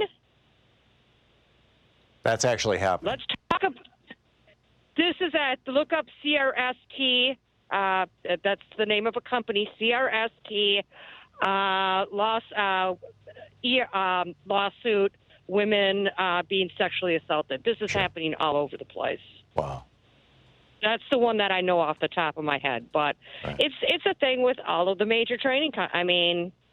So instead of just saying, here, women are the 35 ways you've got to change your behavior and how you dress and what you do in order to accommodate the fact that men are out of control, how about instead putting in some controls on men? That doesn't happen. I was literally at a truck stop fueling my truck in a fuel stop. And I had a truck driver come up to me and say, "What are you doing once you're done fueling?" I'm like, "I'm going to be driving." "Oh, you can't do that. I want to play with your big boobies." Oh, geez. Yeah. Can we start talking? I am so sick and tired of people telling me how I should act, how I should behave, how I should talk, how I should dress, how I should walk. Right. How about let's start talking to men, and most importantly, talking and teaching boys how to behave. Yeah, you're absolutely right. You're absolutely right. And these are lessons that I suspect are being taught to boys more commonly now than they were, 40, 50 years ago. But yeah, and it starts in the home, and it starts in the school, and it starts in our culture more broadly. And that's I think the conversation we're having. Margie, I need to move along, but thank you for the call, and thanks for sharing your story with us. It's great to hear from you. Thanks for letting me rant. My pleasure. Eileen in Columbia, South Carolina, listening on Sirius XM. Hey, Eileen, what's up? Hi, Tom. Thanks for taking my call. My husband and I own a small print shop, and we have one customer come in, and he's an older gentleman that we do work for. And about a week ago, I was in the conference room because I had a big project. I had to kind of jump into production and help out, and he is waiting to talk to my husband because, of course, he's not going to talk to me. And he looked at me and said, "Now, doesn't that just beat doing housework?" So I corrected him. And then last night he called, as he calls every day, and he recognized my voice and said, "Well, is this Miss Jerry?" And I'm like, "No, my name is Eileen, and stop doing that." Mm-hmm. And this is a customer I have to put up with. Yeah. But I correct him, and my husband gets frustrated. He's like, "Well, he's an older man," and I'm like, "Well, you know what? I'm educating him because I'm tired of being degraded by him." And I said, I'm not going to tolerate it. And I don't care if he's a customer, because I'm willing to lose him as a customer, because he's not going to speak to me nor any of my female employees that way, in a degrading way. Yeah, I can tell you, back when back in the 1980s, we owned a travel agency in Atlanta, and I remember one day, Louise was running the agency at the time, and she and I owned it together. And this guy came in, and I was there. This guy came in with a copy machine salesman, right? And he's wheeling a copy machine into the office. And Louise walks up to the front of the place and confronts him and says, "You can turn that thing around and get it right out of here." And he says, "Well, little lady, I'd like to see your boss," with his Atlanta drawl. Yeah. And I thought she was going to take his head off. But she fills in here, and she just had to run out a minute ago, but she's been answering phones all day. And 2 days a week while Joyce is training on the audio board and the video board, Louise fills in and answers calls. And almost every day, we hear from her or from Joyce about men who call into this program and say to the female call screeners, "Well, sweetie," or "Hey, honey," or whatever, and it's like Louise has thrown that back in their faces so many times. I got to tell you, but it's still going on, and it goes on every single day in this business. I can tell you, and it goes on in the financial world, because we were looking to refinance the house, and this guy was meeting with us and said, "Oh, well, I know numbers are a little confusing for the little woman." Oh, geez. And my husband just sat back in the chair, and he's like, "Well, she's got a degree in financial planning." And I had the the PM, I had the mortgage payment figured out before he did, and I'm like, yeah, it's not really that confusing. Yes. It's so aggravating, but hopefully, I have 3 sons, and I tell them, you are never treating women any way other than respect and as an equal. And I'm like, and you treat them the way you want your sister treated. Yeah. So all we can do is do our part, but I still think we all need to stand up and call it out. I don't care if it's a customer or whatever. We just cannot tolerate this because it's ridiculous. Yeah, I'm with you. Thanks for taking my call. You're welcome, Eileen. Thank you very much for the call and for sharing that story with us. Carol in Hemet, California. Hey, Carol, what's up? Yes, earlier you had talked about why the uber powerful rich so strike down social programs, etc. Right. Why do they do this? And I think besides greed, there's many motivations, but one is that there are certain segments of the population for which it is allowed to have utter contempt. As exemplified long time ago by Jay Gould, one of the robber barons, railroad man, who said, I can hire, during a strike in 1986, I can hire half of these workers to kill the other half. This is the contempt and the attitude. And more recently, I was watching an interview. I cannot remember the name of this man, another uber rich, because he's rich, he can speak out on topics. And he was speaking on climate change and, food shortages and stuff. And he said, and I was shaken, he said, people, this really is not a problem because people need to get over the taboo of eating the dead. And he was serious. Anyway, that's all I wanted to add. Yeah. Some of Thank these, you so much. what gives Charles Koch the right to say that he's going to change American domestic policy to say that, working mothers or anybody for that matter, who are living below the poverty line shouldn't have access to food stamps or health care? I mean, what gives him that right? I mean, this is the most elite of all elitist things to say, well, I know better, and I'm going to fund a multi-state program to do that. This is the definition of hubris. Carol, thank you for the call. Very, very well said. It's 45 minutes past the hour. We'll be back with more of your calls in just a moment. Stick around. It's the Thom Hartmann Program, occupying the media 3 hours a day, 5 days a week, right here. You're listening to Thom Hartmann. Visit thomhartmann.com for audio and video archives. We'll be right back with more of your calls in just a moment.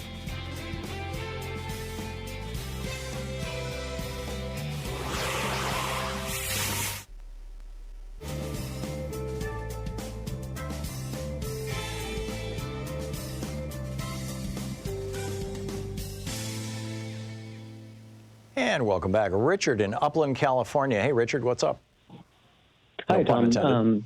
Thanks for taking my call. Sure. I was listening to you talk about ADHD, and I do work with children and adults who have that type of condition. And listening to you talk today, I think that my methodology may help kind of connect some dots for you. Okay. When we look at the way that before you go forward, Richard, what sort of practitioner are you? I'm a doctor of chiropractic. Okay, but cool. I practice primarily what's called functional medicine. Mm-hmm. And so when we look at the way a child develops, a lot of the early reflexes and development all focus on cerebellar development. Mm-hmm. And a lot of times inflammation or infection or sometimes missing some of those developmental milestones that show you that adequate cerebellar development is happening are missed. And right. the cerebellum has to develop. Yeah, you see this in particular with children who are adopted out of third world orphanages where they weren't touched and they didn't have an opportunity to crawl and things like that. I know of a family that had their 20-year-old doing cross crawls on the floor to reimplant that developmental stage that she had missed, for example. Right, and even with American children, with a high percentage of accuracy, you see that you might see the rooting reflex or asymmetric tonic neck reflex or other types of, reflexes that were never remediated properly. And so you go back and remediate some of those things, and then you can have higher level function happen, but if the cerebellar function isn't allowed to reestablish control, then the upper level function doesn't happen. And so you often see side of dominance issues where they hear from their left ear, but they use their right hand, they use their left foot, and they look with their right eye. And so when you see mixed integration of sensory information that way, you have to figure that, the body prefers to have it on one side.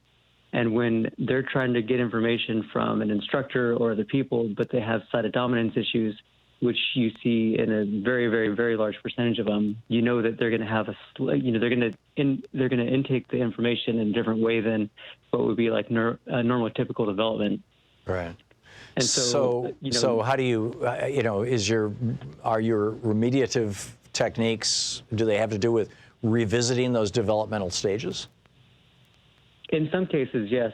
And in some cases, by decreasing present-day inflammation, then the brain, you don't have to do as much work. You can do a little bit of work and the brain can play catch-up. You decrease inflammation through diet or through Advil? No, through diet. Okay. Diet, lifestyle changes, and that's where, this argument of nature versus nurture, it's really nature plus nurture equals presentation. And so that, changes the way that single nucleotide polymorphisms or SNPs and the way your genes that are flipped on during a lifetime have an impact on the presentation of that particular person. So when you start to take down inflammation, you can flip some of those switches off. And then, balancing with diet isn't just what they eat, but what time, the frequency with which they eat. So stress will oftentimes alter B6 and B12 usage in the body. And so if you have a child who's skipping meals, a picky eater, but the parents aren't having them eat, they're going to have low dopamine because they don't have the needed elements to make the dopamine. Oh, that's interesting, which brings it back around to dopamine. Fascinating stuff. Right. Richard, and it's just all about balance. Yeah, that makes perfect sense. Richard, thank you for the call. That's absolutely fascinating. Very welcome. Thank you. Appreciate it. We'll be right back. It's 10 minutes before the hour.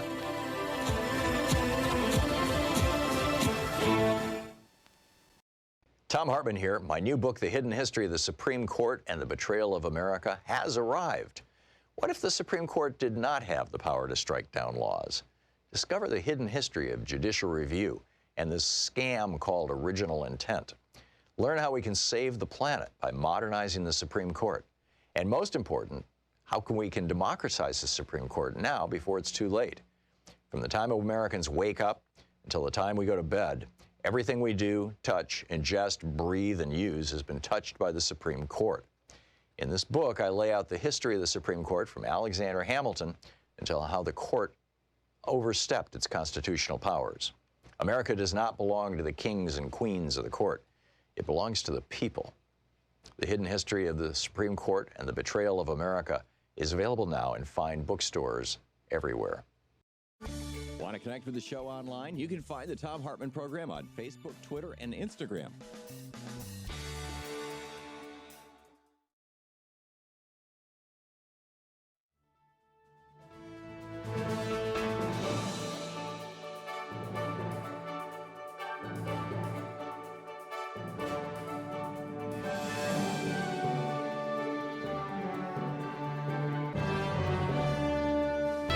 Well, welcome back. Thom Hartmann here with you, and Richard in Chicago. Hey, Richard, what's up?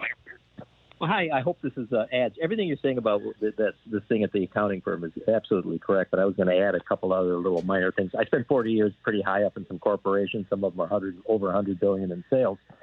And the men aren't exactly also speaking up. It is a strange hierarchy where you are so worried about your appearance as a male, because you have male-dominant guys, and that's generally the rule. I once asked a question about something, a write-down that we were doing of $1.5 billion. I said, how are you going to measure the effects of that? The answer was, if you don't trust management, you should resign. That's what was said to me. Wow. So, and the other thing about women, too, there was another other side of this, was there was a big developer that we used. And they hired the most beautiful women in the world. And I went to meetings and I went to their offices and I just kept my eyes straight ahead, which was, they told me the reason they did it. He said when they go into a building department, they wanted their people to be first in line. So it's just a little aside. But that's a big thing in the pharmaceutical industry, by the way. I've got a couple of friends who are physicians, and they talk about how these drug companies go out of their way to hire really attractive women, and particularly to get to the male doctors. Yeah, so it's just the meritocracy in corporations. I mean, it's outrageous what they did, what they say to women and how they're treated. And I was in the 70s. It was horrible, but I just thought I'd throw in a little aside because everybody thinks corporations are these meritocracies and everything is perfect. But you're exposed one side, and I thought I'd add to it. No, at that level, large corporations are more like Lord of the Flies worlds. And Louise and I used to own an ad agency in Atlanta, and we had at least a dozen, maybe more, Fortune 500 companies that were our clients.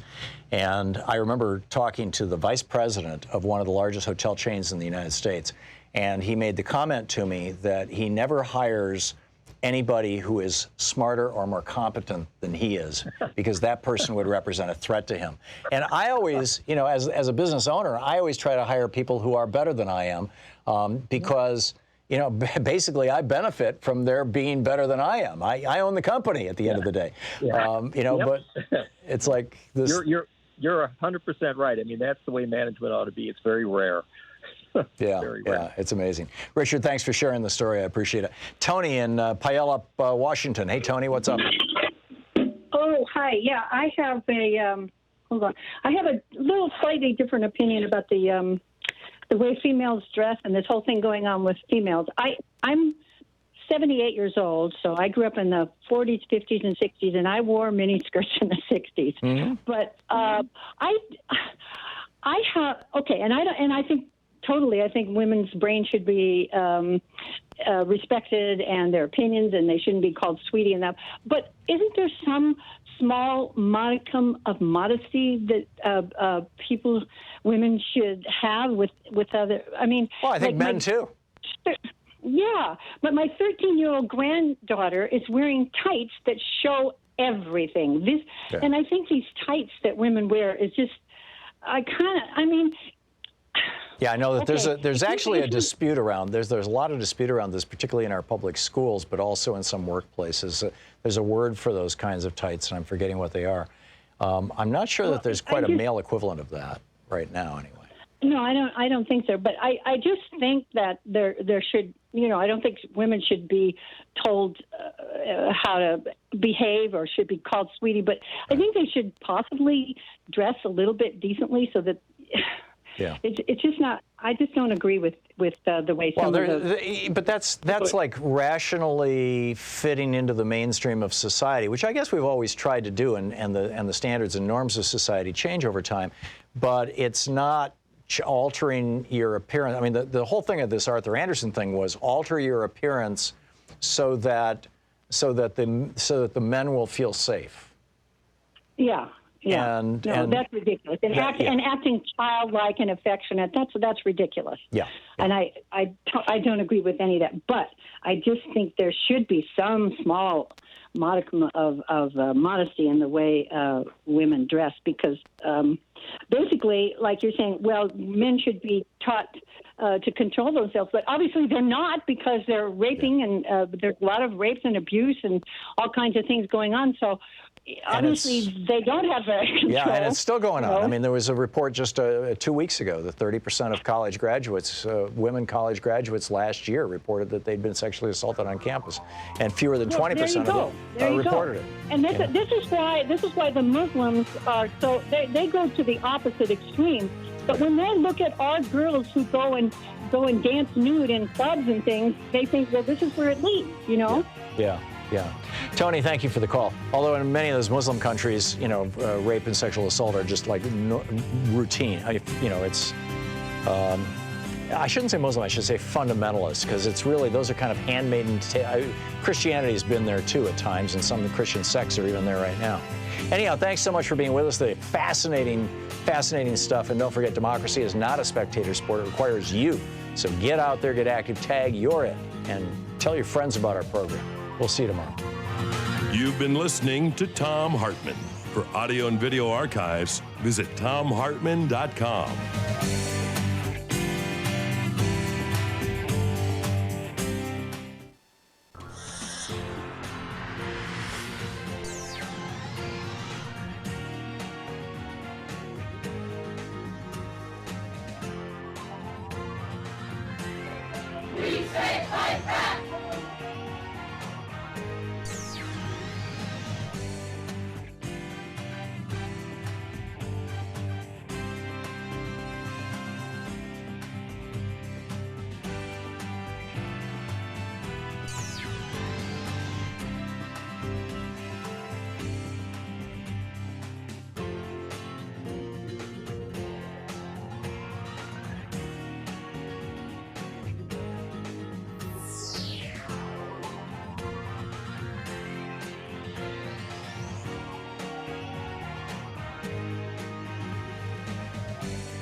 Thom Hartmann here. My new book, The Hidden History of the Supreme Court and the Betrayal of America, has arrived. What if the Supreme Court did not have the power to strike down laws? Discover the hidden history of judicial review and this scam called original intent. Learn how we can save the planet by modernizing the Supreme Court. And most important, how we can democratize the Supreme Court now before it's too late. From the time Americans wake up until the time we go to bed, everything we do, touch, ingest, breathe, and use has been touched by the Supreme Court.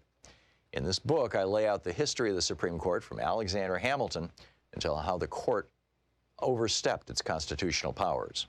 America does not belong to the kings and queens of the court. It belongs to the people. The Hidden History of the Supreme Court and the Betrayal of America is available now in fine bookstores everywhere.